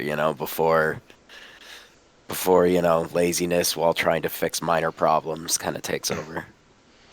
And when I upgraded my desktop, I actually treated myself and found a nice glass panel side case with the LED lights on the fans in the front, and Yeah, It that's was what I did. yeah, like Yeah, $60. yeah. Well, I used to just have a laptop, and it was okay, but it was just a cheap laptop that I got for when cause I travel a lot, in hotel rooms and stuff. And then I was like, All right, I'm I never use this fucking thing, so I'm just gonna just go to a desktop and be done with it. And I built this desktop, and yeah, it's really. I spent all the money I saved on these curved 32-inch monitors from Costco, and it's kind of awesome right now. You gotta say. But now I'm looking at all my other hobby shit that I never use. I have a 40-watt laser cutter that I never used. It's still sitting there waiting. Had it for like a year now. So Hey, I'll buy it for half. yeah, it wasn't that much money. It's only 400 and something off Amazon, but I just have never. I need to fire it up and start prototyping game pieces. But I got around to it. It's on my to-do list. Absolutely. Okay, so the next morning, you wake up feeling refreshed, and you've had a lesson to just how dangerous the jungles of Chult could be. And Andrel's talking. She definitely drank the Kool-Aid, and she's talking about, she can't wait. She sees a day when, the Order of the Gauntlet will have gotten rid of the undead menace here in Chult, even Kawasha, being on his zombie mission, finds that a little funny because he knows that she has no idea the scope of the zombie menace. And you all set off down the river. And if no one has any objections, we're gonna jump ahead to day 7 of being in the jungle. And right around noontime, you come upon an abandoned riverside camp just strewn with wreckage. And you can see that the tents are moldy and tattered, and all the permanent structures appear to have burned to the ground. You do see 2 intact rowboats tied off to a short dock. And give you a better idea of what you see there.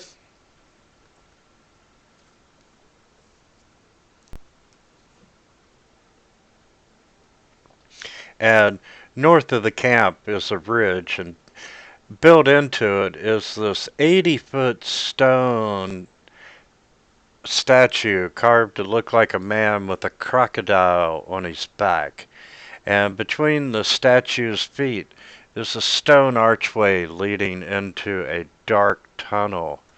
And to the left of the statue is a crude animal pen with a small panicked bird running around inside of it. There are no other signs of life. And both Undral and Kawasha, hey, this has got to be Camp Righteous. Or what's left of it. Exactly. So we're about to go explore up his butt. Am I reading this right? I'm looking at the picture, and it's looking awkward.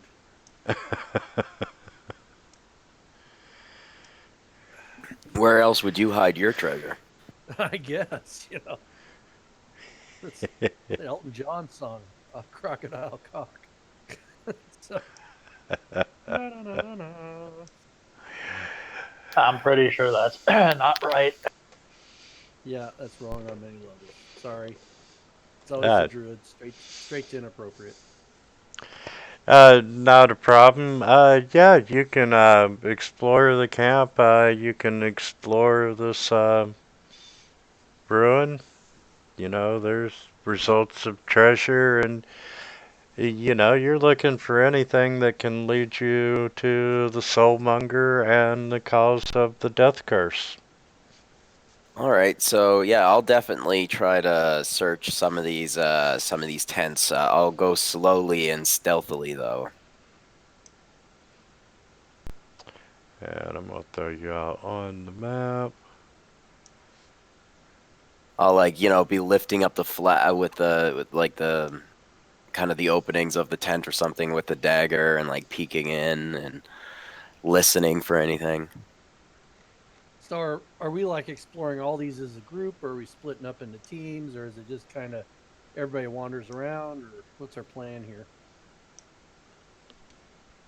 Oh no, splitting the party is absolutely, absolutely seems like a bad idea in this camp. Well, we're not too far away from each other. Um, and if they are hiding in the tents, you can only hide like maybe what, two people in there? Yeah. And then the bigger ones, maybe a few more. And that's only if it's like full. And if so, it's probably. Oh, no, I don't think it's too bad. I mean, I can go stealthily if you guys want to check the bigger ones, kind of like the ones that are further south, and just kind of like peer in.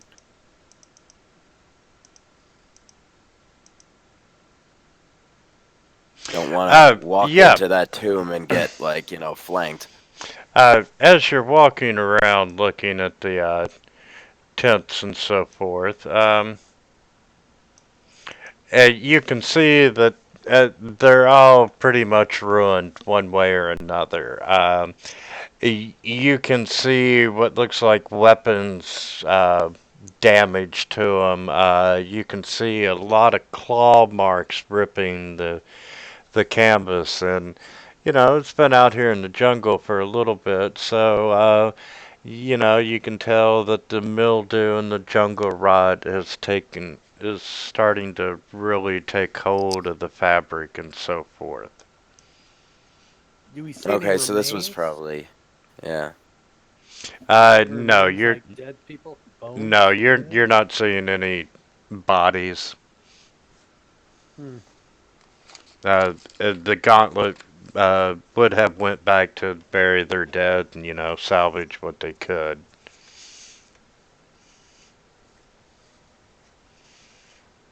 Okay. And you can see down south there, there's a burned out shrine. Lamps were overturned that started fires.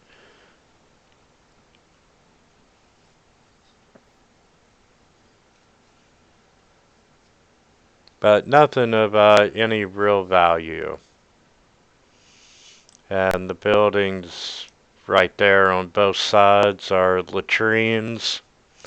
Hmm. Um, other than the one animal in the animal pen making noise, the camp is eerily silent. What was it again? It was like a chicken or just some kind of random bird? Um,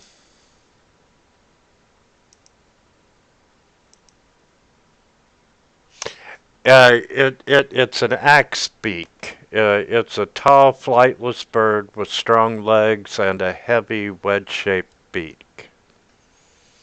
And generally, they have a nasty deposition. Alright, well, I guess I'll stay away from that thing then.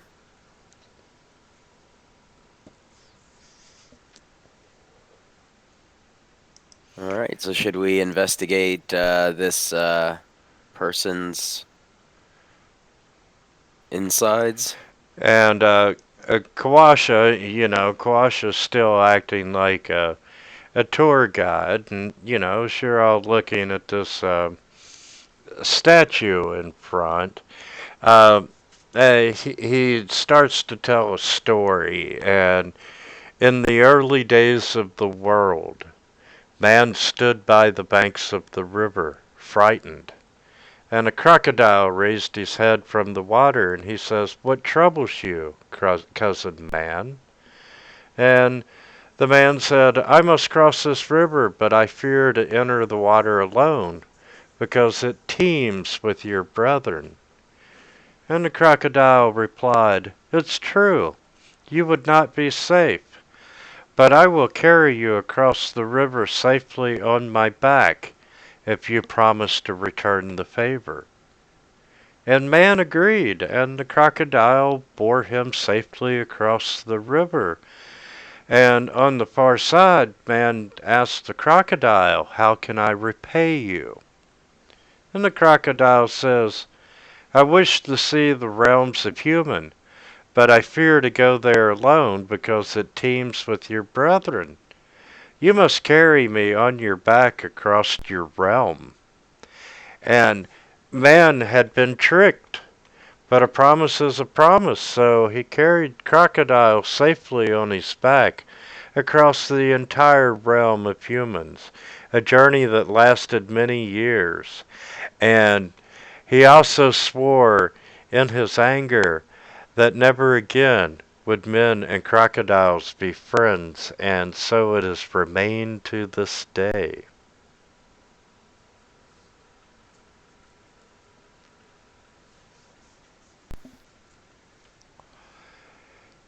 There's a little bit of Chult mythology for you. Sounds very Mayan in nature. This whole thing's got a Mayan Aztec vibe to it. I mean, there are worse ways you could repay a ride across the river. The So, lore of Tam Kench comes to mind. so that axe beak that's in that pen, is it? Does it look like it was a domesticated animal that's, or is it just like a wild animal that was caught, or has it just been abandoned, or? Um, Uh, it kind of looks like it probably got itself trapped inside the enclosure and can't figure out how to get out. if I approach it, is it hostile? Like, is there a lot of Uh, hissing and snarling going on, or? well, yeah, it's letting you know that it's around, but it is a smaller, large beast.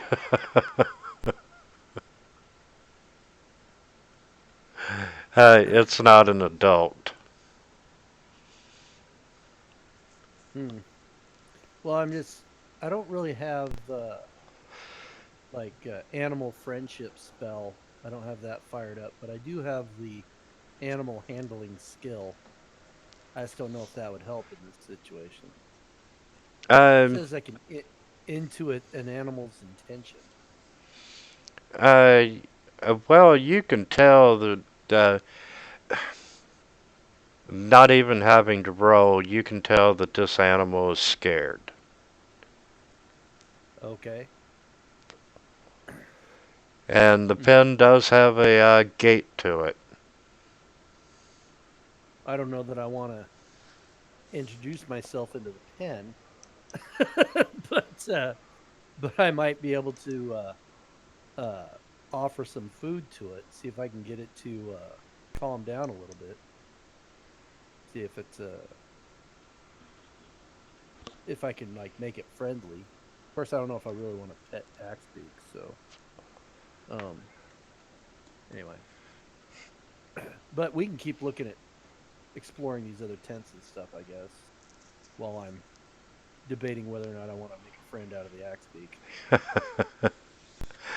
Okay, but yeah, throughout the other tents, anything of any real value has been taken or was just left to rot.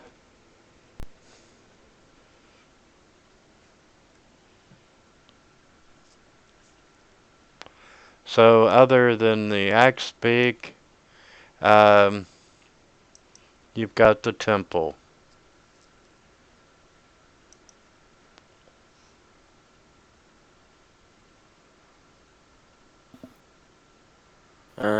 Is our guys on a different level? Maybe. Yep. I'm gonna say I can't move my guy. Yeah. So we can go take a look for Go take a look up here. This place looks like it could be filled with traps, therefore I am looking for traps. Looking up at the ceiling, the floor, and the walls mainly. Just kind of making sure cover a lot of the surface areas. Okay.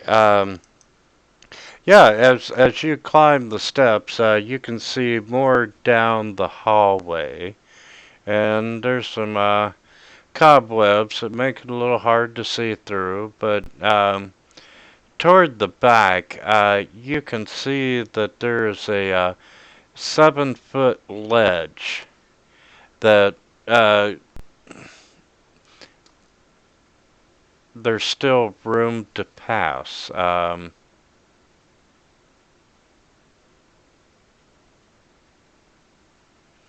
So you would have to climb up on the ledge to continue further down into the temple. Alright.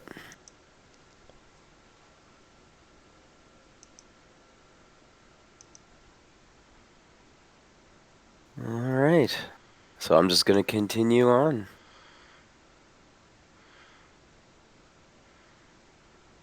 Okay, can I get you to make a wisdom perception check? Oh, perception. Okay. It is not the greatest.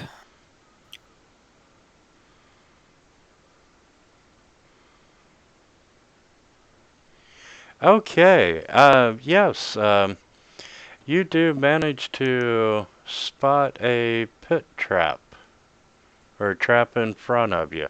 And by the way, the ceiling here is 23 feet high, and it's draped with cobwebs. There's a stone tile floor. It's covered with a thick layer of mud, and you can see creeper vines and blown in leaves. And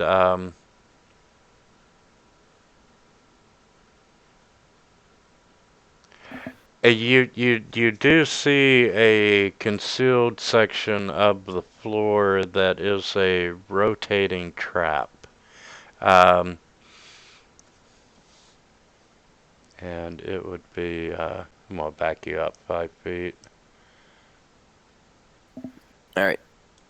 And the trap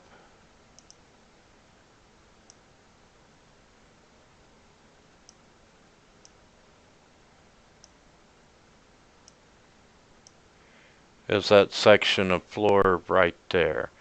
Now, around,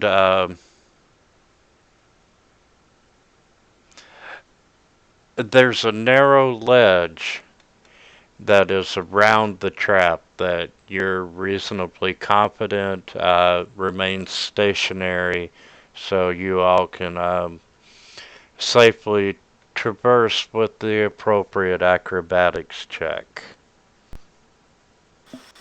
Okay, well, I'm willing to check that out. There's no way to, like, jam the trap or anything. It's just kind of like the ledge seems to be the only way easily across, or perhaps, like, I don't know if somebody wanted to jump it or something. Yeah, you could jump. Let's see. I'm gonna do the acrobatics, so I'm gonna go across the ledge. Yeah, and with the age and so forth, you can tell that the trap door, in your educated opinion, you'd say there's probably a 50-50 chance that if you're standing on the trap door, it may function. But you've got the leaves and the mud and vines growing. Should I do like an investigation check to see if I can find any way to disarm this potentially non-functioning trap from this?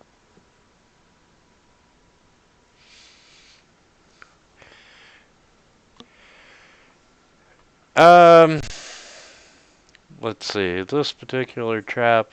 Yeah, you could probably wedge the floor in a couple of spots in order to disarm the trap.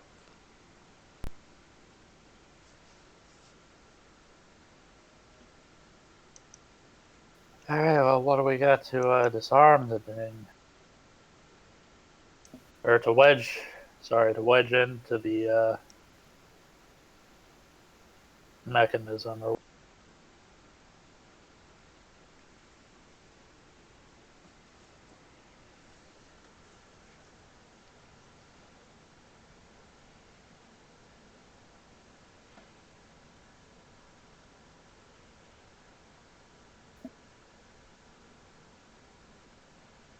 Do you have anything to wedge?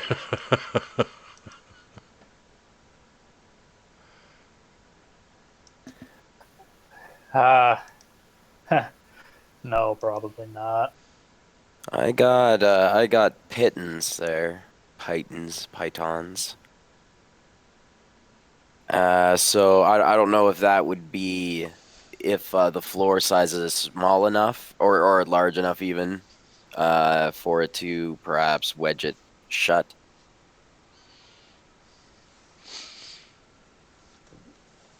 Yeah, I'll give it to you. All right, is would that be like can I thief tools that or is that more of a dexterity check? Yeah, I'll let you do Thieves' Tool. All right.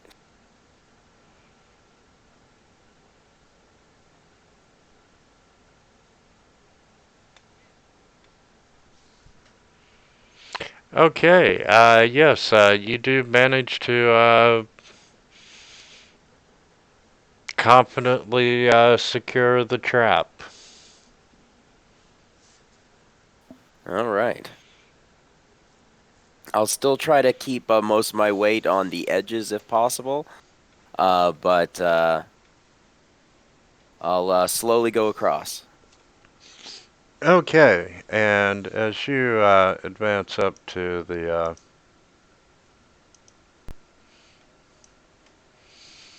little section there, you can see that once again the ceiling here is still 23 feet high, a lot of cobwebs, and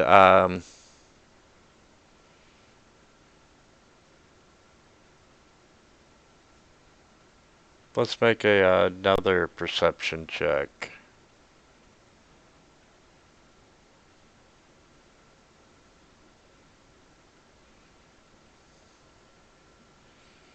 And actually, why don't you give me two more after that? 2 more. All right.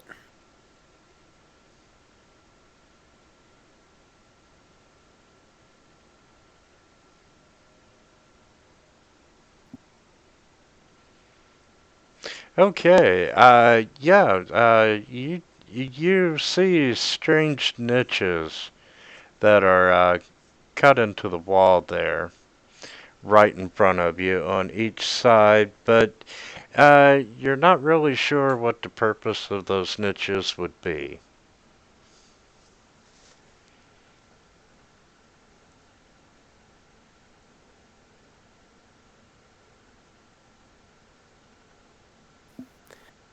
All right. I'm gonna cast dancing lights and send like 4 of the dancing light globules to slowly kind of just dance across in front of it and right up until the end of the wall there, and just see if anything comes out. Yeah. Now, at the end of that wall there, that's actually a 10-foot high section, and you still got 13 foot of corridor that you truly just can't really see over where you're standing.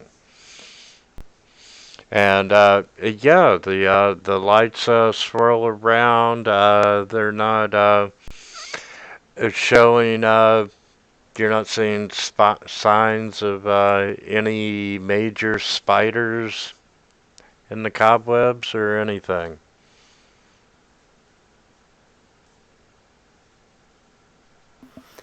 All right, I'm gonna take.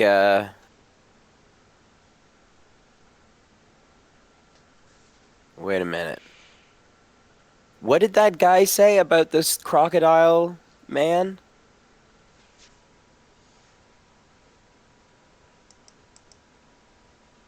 What do you mean, what'd that guy say about the crocodile man? Oh, that thing there? Oh, right there. Okay.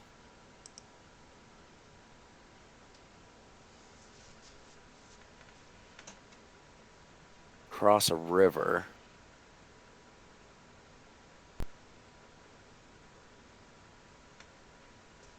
Do we have to ride crocodiles through here or something?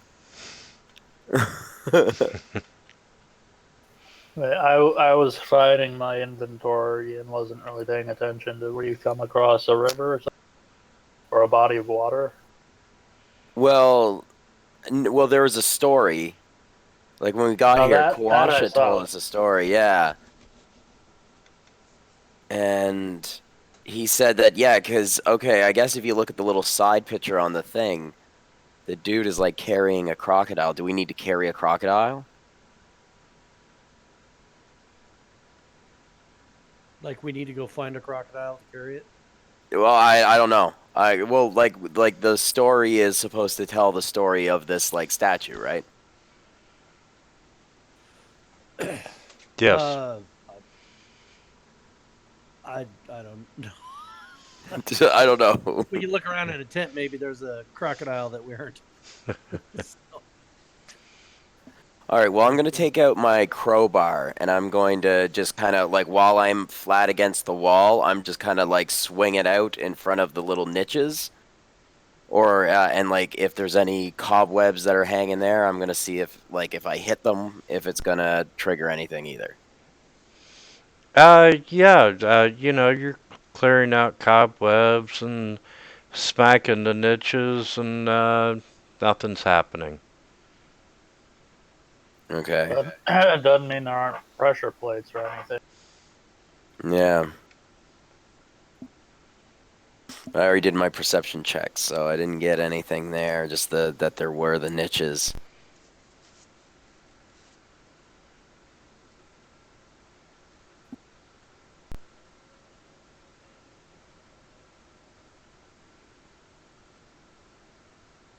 All right, well, I'm going to cautiously go across even closer to this 10-foot intersection. Whoops. Oh, that's not good. Okay, as you step in front of the niche, these swinging sighs come out, out of the niches. Where you're at, it come out of your side. The other niche, 5 feet in front of you, it come out of the bottom side. And would you like to make a dexterity saving throw? Yeah, probably. That sounds like something I would want to do in this case.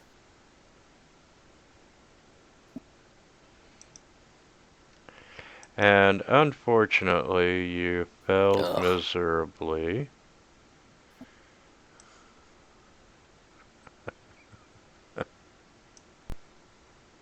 Oh, this is our first Oh crash. shit! shit. Oh boy. Good job, Diego. Way to fuck this up. Wow. I don't think I can't cure you back from that, right? No, that's exactly twice my hit points. Okay, so I think we're going to camp here tonight.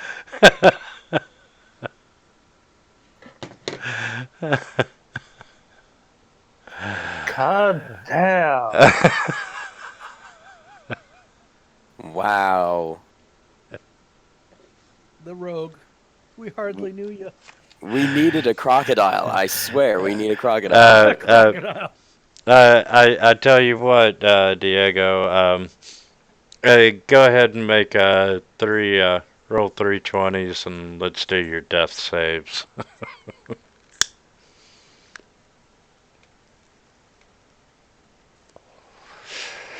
Um, since this is the start of the game, unless you really desire to make a new character, I will let you be alive with 1 hit point.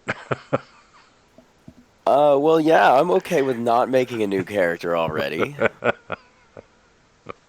Holy So jeez. do we like each get one? I guess. Until like level 2 or something? I don't know. Yeah, I'll give you all each one. Well, you've used your one now, Diego. So That was pretty rough. Yeah, gotta so say. who's going in first now? Okay, Bjorn. Good luck. yeah, We need really. a. I'll Let tell me him know how we it need a works out. crocodile. We need a crocodile. So, okay, so just so I see if I can remember. So you went up there and we're checking it out, and then hit a pressure plate or something, or I don't know, but like the one from my side is where the daggers flew, and then the one above me, like next to me, it came from the bottom. So I mean, maybe we could just like like I don't know, put something in front of it or something. I don't know, like block it. Okay, now that you are aware of the niches, you can probably disable them. I don't know if I even want to try now. If I fail, Well, you all don't right. necessarily have to be standing in front of them to disable. Well, if I don't have, if I can somehow position myself so that I'm away from where, like, if I can see the hole where those things fired out, that's what I'm gonna try to do while I disable it. Yeah, you've seen the horror movies where they have the big blade that comes down and slowly cuts people in two. Yeah. Pendulums. That's what these were. That's why you. Oh. Oh, I thought they were like poison daggers or something. All right.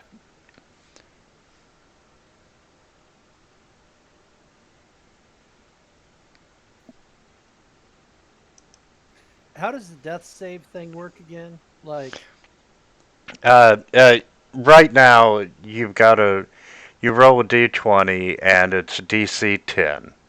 Uh, 3 successes, you become stable and you get 1 hit point.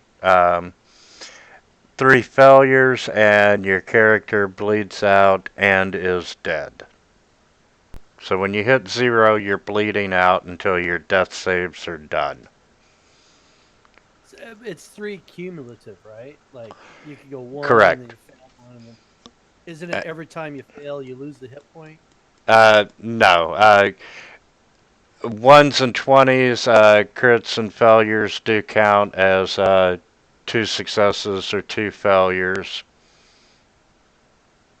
But no, I you're guess I'm just confused because he got 2 and 1, so he's like in limbo, or Well, that was for, yeah, like what happened to me was instant death. So he just kind of right. gave me like a DM out. Oh yeah, no, yeah. I get he Yeah. cut you a break, but I'm just Yeah. curious how the rule Oh, normally works. yeah. You would need to That's make 2 one out of more. 3.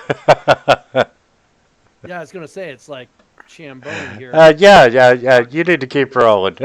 Yeah, Yeah. normally you got to get Okay. 3. You got to get 3 of Okay. one. So you would keep rolling until you got Yeah. 3 of one or the other. And you would Right. be Okay. unconscious every time that you're rolling, and there's no negative hit points. So Okay. All right. I think I got a grip on it. So, do you want to try and jam the blades? yeah, I rolled the thieves' tools there. Oh, yeah, I just saw it. Okay. You're confident that you managed to jam that blade. Wow, this is All so. right, I only Da, had da, da, to. da, da, da, da.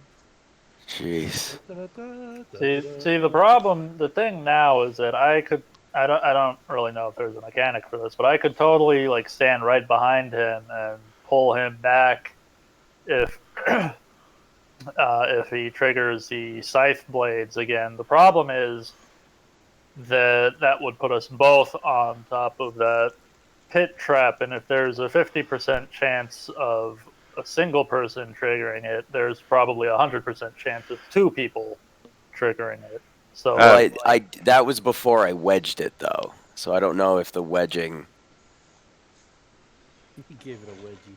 Yeah, well, that's yeah, I but that is whether a or not big I thing. did a Though. good You roll don't. on that. Yeah, I don't know if I did a good roll on that or what will happen, but yeah. But anyways, so was that roll good enough for both of them, or do you want me to roll on the next one as well? yeah, that roll was good enough. And to answer your question, Sheer, I would give him advantage on his reflex saving throw. His dexterity to avoid the blade. Because now he knows it's there. Well, when you're pulling Or if I'm him, helping. yeah, Okay. if you're helping.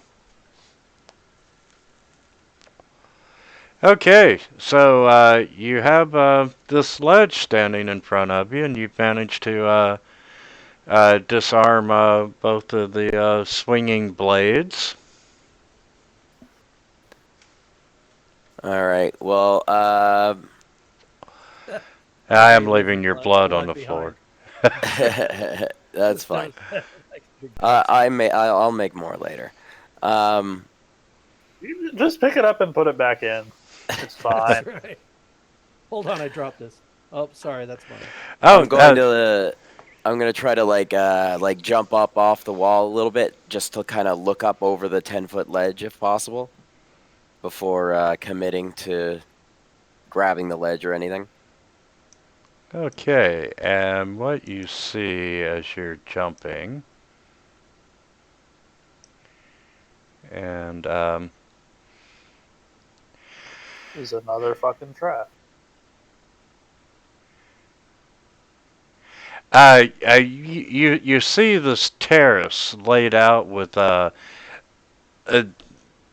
these in a 4x4 pattern of squares, and you notice that there's just enough room for one person to stand at the top of the ledge without touching the tiles. And the pattern covers the floor from wall to wall and back to another section there. That wall that you see is actually another 7 foot tall ledge on top of it. And jumping, you would be able to see a little bit of what is behind that ledge. You can see that there's a large wooden door. So where you're at, Okay. you go up 7 feet, and then there's another 7 foot ledge. Okay. And anything to the pattern of the floor on the terrace there? You said there was like a pattern, but does it like a pattern that kind of indicates anything that is out of the ordinary, or is it just kind of decorative pattern? Okay.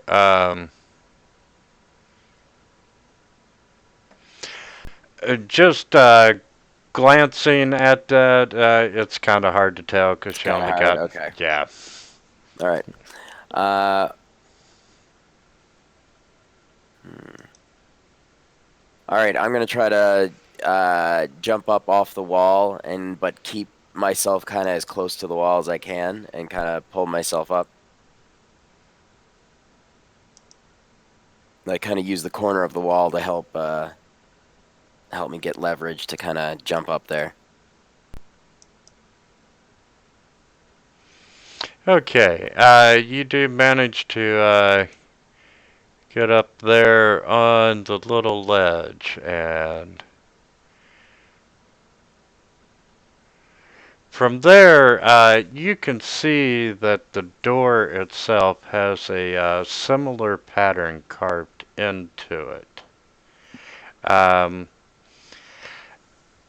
However, looking at the tile on the floor, you can only you see the 4x4 grid. But looking at the ledge is blocking that last row of tiles.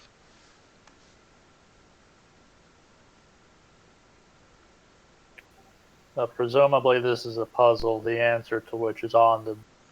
Yeah, that's what I figured. So it's just like one of those, yeah, like little square, yeah, things. That's what I was thinking. All right. And from, like I said, you can't see the bottom row. However, the pattern on the door does correspond to the pattern on the floor.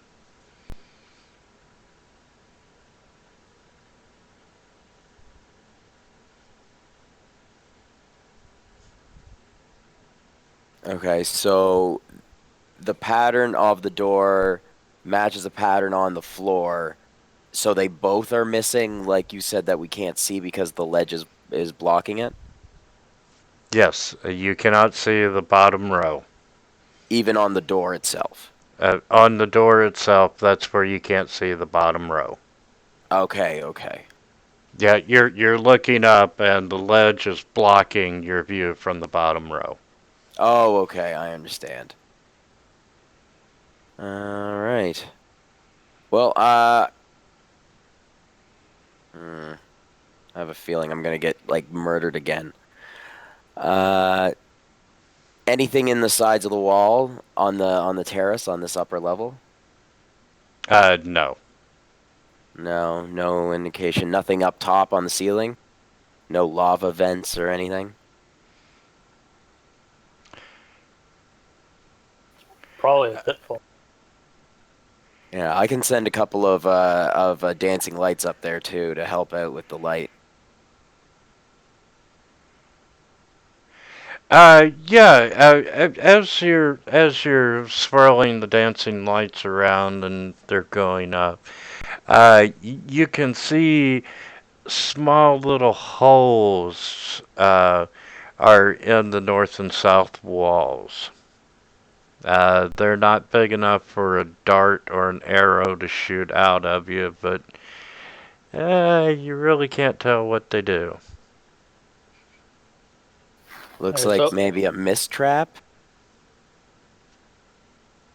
like perhaps a gas or an acid, maybe even fire. Let's see. I'm guessing that this is we have to walk across in a certain, like we can only step on on one specific square. Hmm. How do you tell Yes, which no, square? maybe so. Yeah. Can one of you guys just give me a boost up so I can get a better look at this ledge?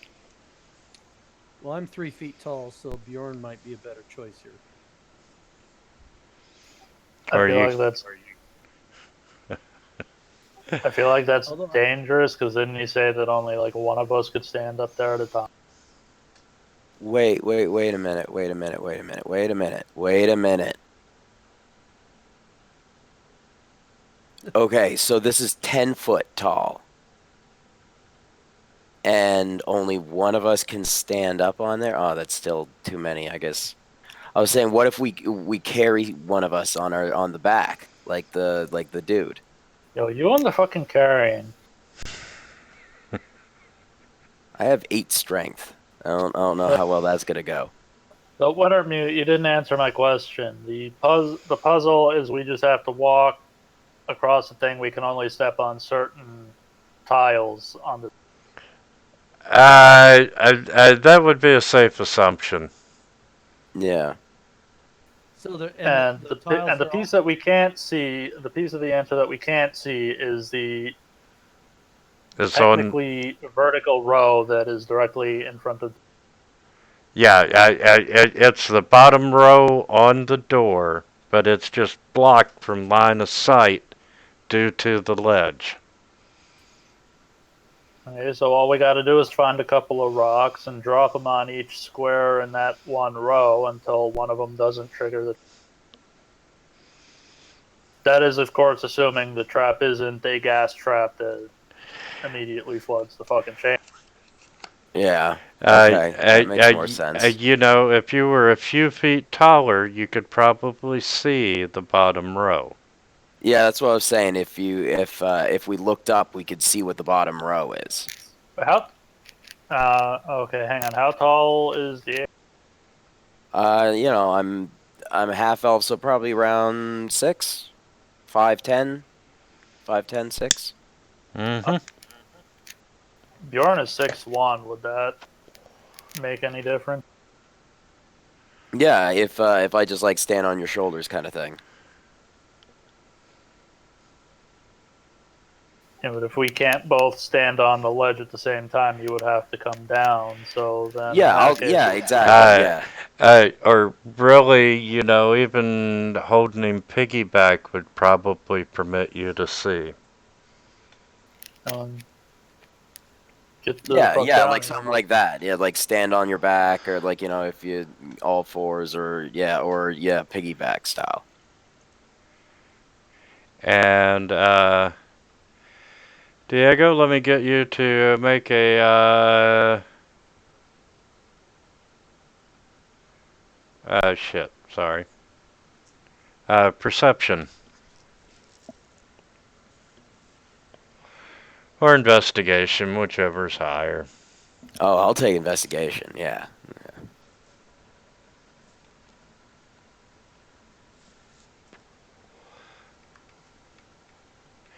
Okay. It took you a minute to notice it, but you notice a very faint glow coming from one of the tiles on the bottom row. And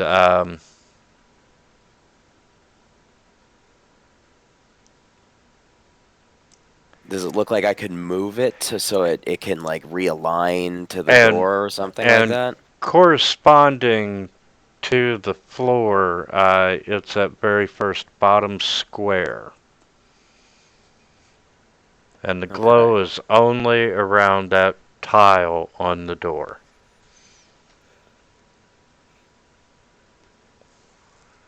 All right, so I guess I'm going to um I'm gonna take out my crowbar and try to push down on the tile, like stand as close as I can to it and try to push down on it.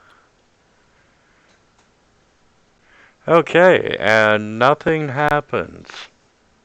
And it still stays glowing. Yeah, if you're still on the back of Bjorn. If I kind of like stand off his shoulders and kind of like step onto the glowing square. Yeah, nothing happens. All right. So now, is there a pattern that matches like here to the door that would kind of probably give me a safe path now? Or does the glow Uh, change at all? the closer you get to the ledge, the harder it is to see because you stepped off his shoulders.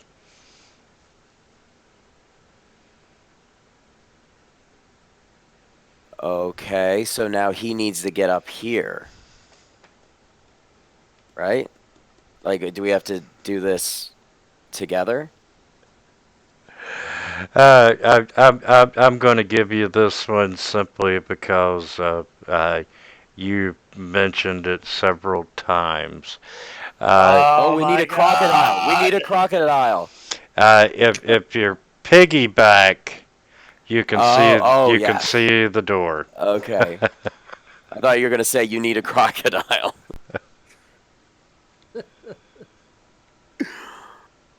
It's a crocodile. Damn it! That a Bjorn, crocodile. Bjorn just kind of looks at you and just goes, "Fuck." Shake my head. SMH. Hey, as far as you know, like I figured this whole thing out.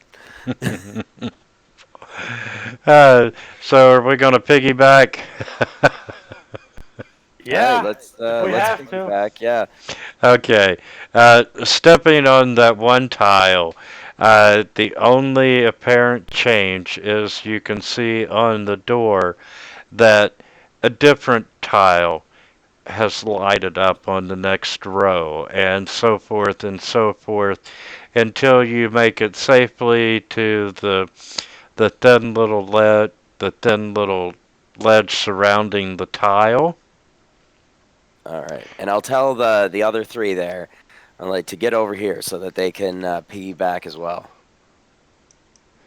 And you notice that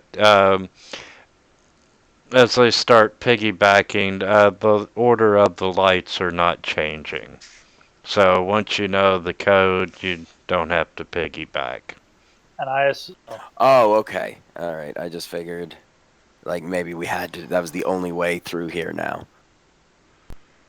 All right.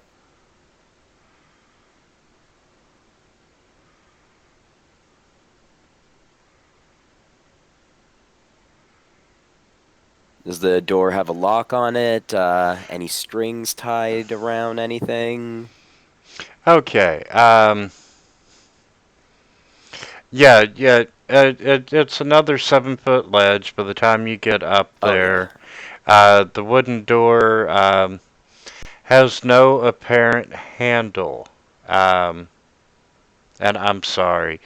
As you moved across the floor, uh, the lights didn't change, but another one would light up at the same, you know, as you step, the second row would light up, the third row, the fourth row. So you Just the have, same sequence. yeah, you have 4 tiles that are still lit on the door.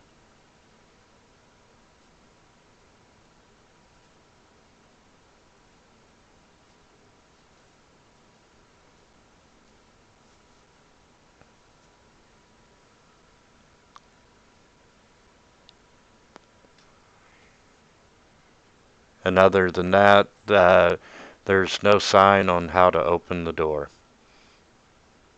All right. So I guess we're gonna have to. So the four tiles that are lit up, is that the same sequence that we were using to walk across? Yes. Okay.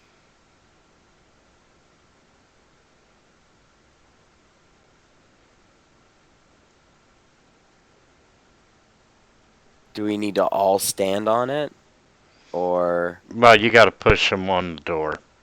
okay, all right, yeah. So maybe so we can just go through. We can push them on the door. Do we have to be piggybacked for this? Because if not, all the things stop glowing. Um, Not being piggybacked, they're still glowing. Oh, okay, all right. So then, yeah.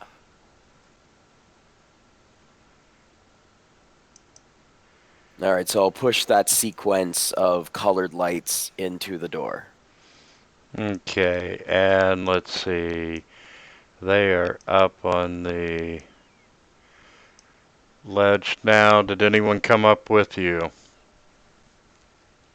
I hope so. I hope I'm on somebody's back.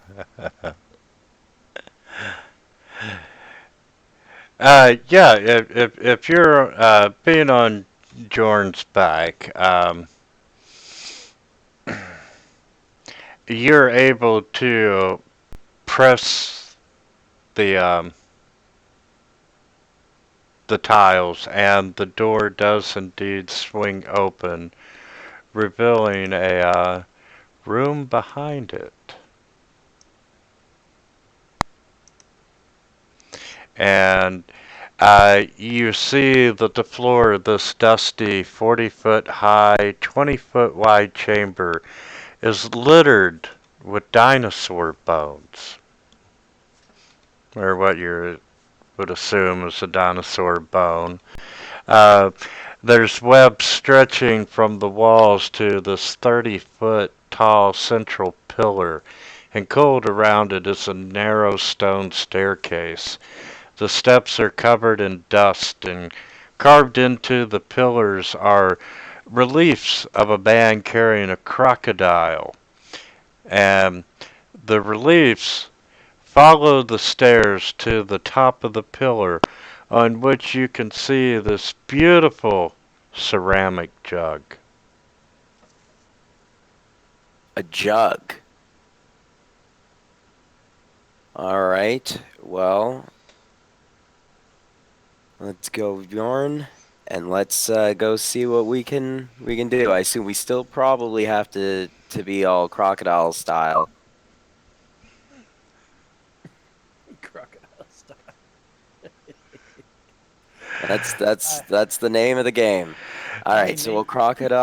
I we'll named crocodile mine. style all the way through here, and I do want to be looking out for any spiders or something that would be leaving all these bones. But because I don't know, maybe Kawasha would be able to tell us if they like sacrifice dinosaur bones in here or something, and to alleviate my fears. But otherwise, I'm interested in going to go check out that jug. Yeah, And Kawasha let you know that going into these places is not part of his deal. He's a river guide, not an explorer. So, if you all bring right. something out, he'll fight, and Undrill's just kind of sitting back watching you. But, can I Shouldn't she get. be joining us? This was her people's or her group's fucking base camp Yeah. area that they all just got mysteriously enough. Yeah, but, you know, it's a pagan temple that was here. All right. Well, as like the thing that the jug is resting on, I want to make sure if it's not like an Indiana Jones thing, where maybe I need to like put a bag of sand or something. Yeah, because Check that to went see there's so no. well for Dr. Jones. Yeah. Well, hey, got to make the effort. Diego, can I get you and Bjorn to make dexterity saving throws, please? I'm Oh sorry. boy.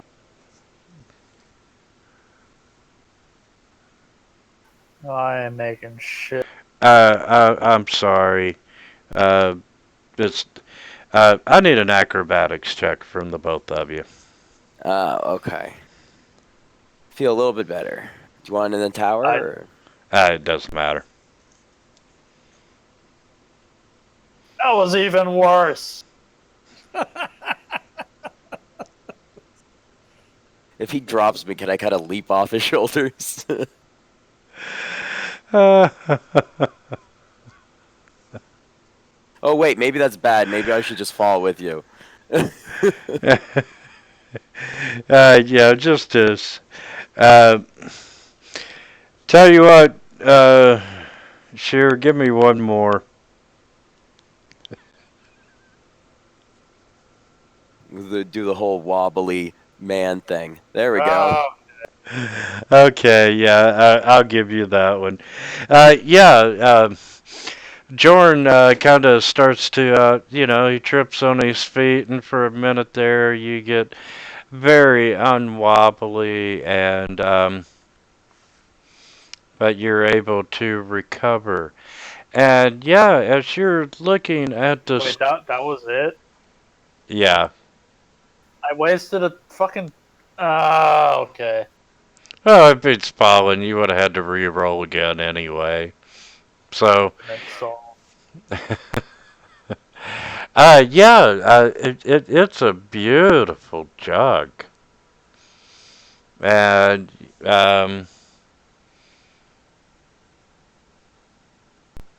yeah, you made a investigation when you looked at it, didn't you? Not this one, no. Okay, so yeah, let's make an Uh, investigation.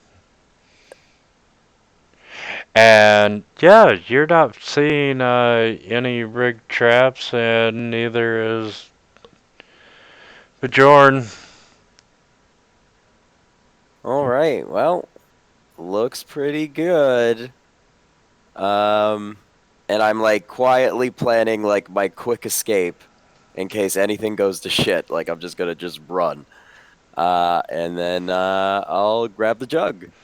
Okay, you reach out and you're able to pick up this beautifully decorated jug, and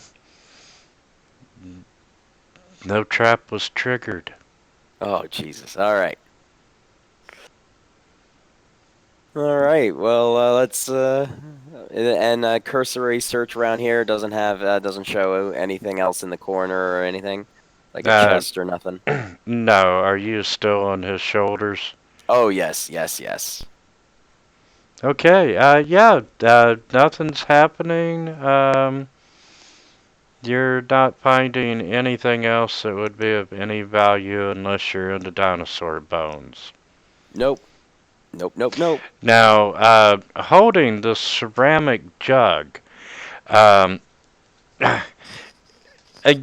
you can feel the magic coming from it, and you can hear sloshing sounds coming from the jug, and it weighs probably about 12 pounds. All right. So I guess as we're walking, actually, you know what? I'll wait until we're out of here. I can see what's in here when we're out of this temple. Let's get out of here first, crocodile style. And when are okay? You're crocodile style for as long as you can be. Yeah, even across the rigged pit trap, maybe might be the best idea. Okay, you do manage to exit out of the temple safely. All right. So then I'll be like, I think there's water in here, and then I'll like kind of dump it on the ground. See, I dump what's inside on the ground, and see if it's water, see if it's blood, Yeah, as you ooze. you pop the cork on it, and you start pouring out of liquid. Um, you said that you said let's see if there's water in here, and water pours out. Nice. And I have put that in the party sheet. It is actually an alchemy jug.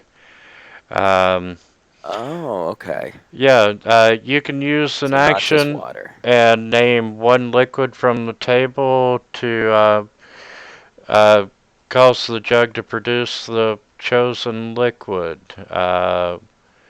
Glad I didn't say Water, blood then. Oh, it's not on there. yeah, fresh water, it'll produce up to 8 gallons. It'll do a gallon of wine a day. Oh, wait, so what Recharge. is this? It's an alchemy Alchemy jug. jug. Nice. Sweet. All right. Yeah, you pop the That's like cork and crazy useful. Yeah. say, hey, I want beer, and pour out 4 gallons of beer. Nice. We can get all liquored up and screw the undead. Yeah, Uh, man. Like 2 gallons of mayonnaise a day. You can make tons of sandwiches. Man.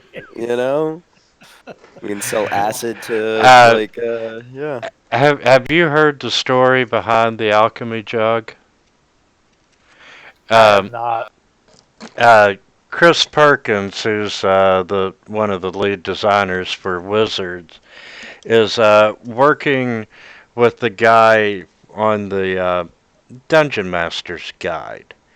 And the air conditioning is out in the building, and they're sweating, and it's over the weekend, and they're starting to get goofy, and they're trying to figure out everything that the alchemy jug can create, and one of the silly answers was mayonnaise. And they decided to leave mayonnaise in there because they knew at some point in time they would be at a trade show and someone would come up talking about how the party's barbarians saved the party by covering themselves in mayonnaise with the alchemy jug. And that's why you have mayonnaise. Okay then.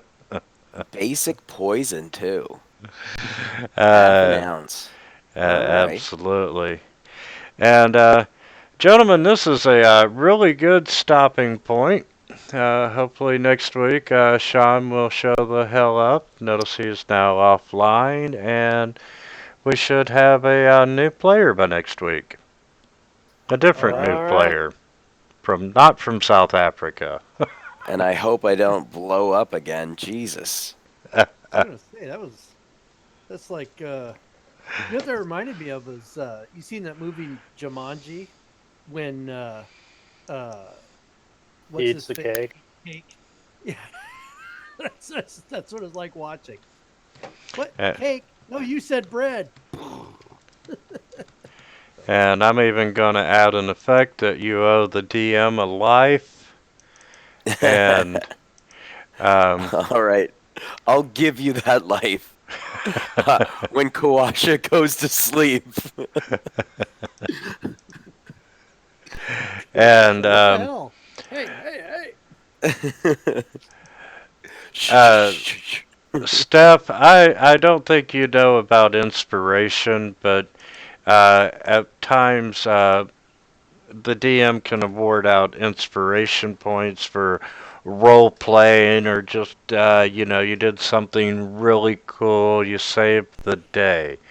Uh, you can use inspiration once per round to re-roll a failed roll. oh okay So I give them out periodically. They don't Unlike basic D&D rules, they do not expire per session, so you get to hold them over, and you can accumulate up to a maximum of 3. oh okay So Cool. I where have do we keep given. track of that If you look on your character sheet, up at the top beside your token, you'll see inspiration.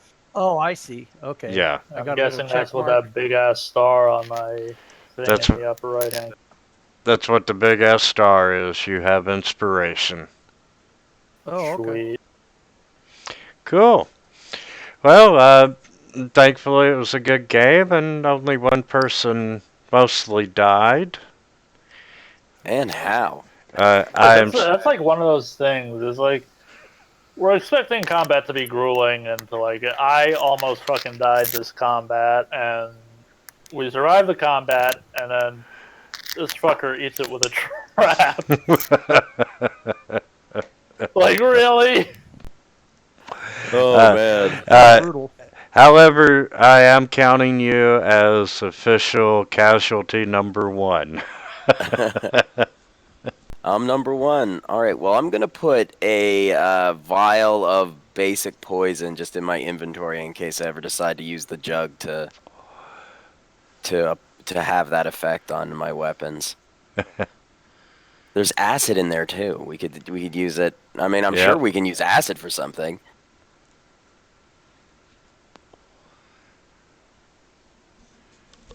well if you ever fight something like a troll or something I guess we'd need it Yeah, because it makes 8 ounces. So we'd have to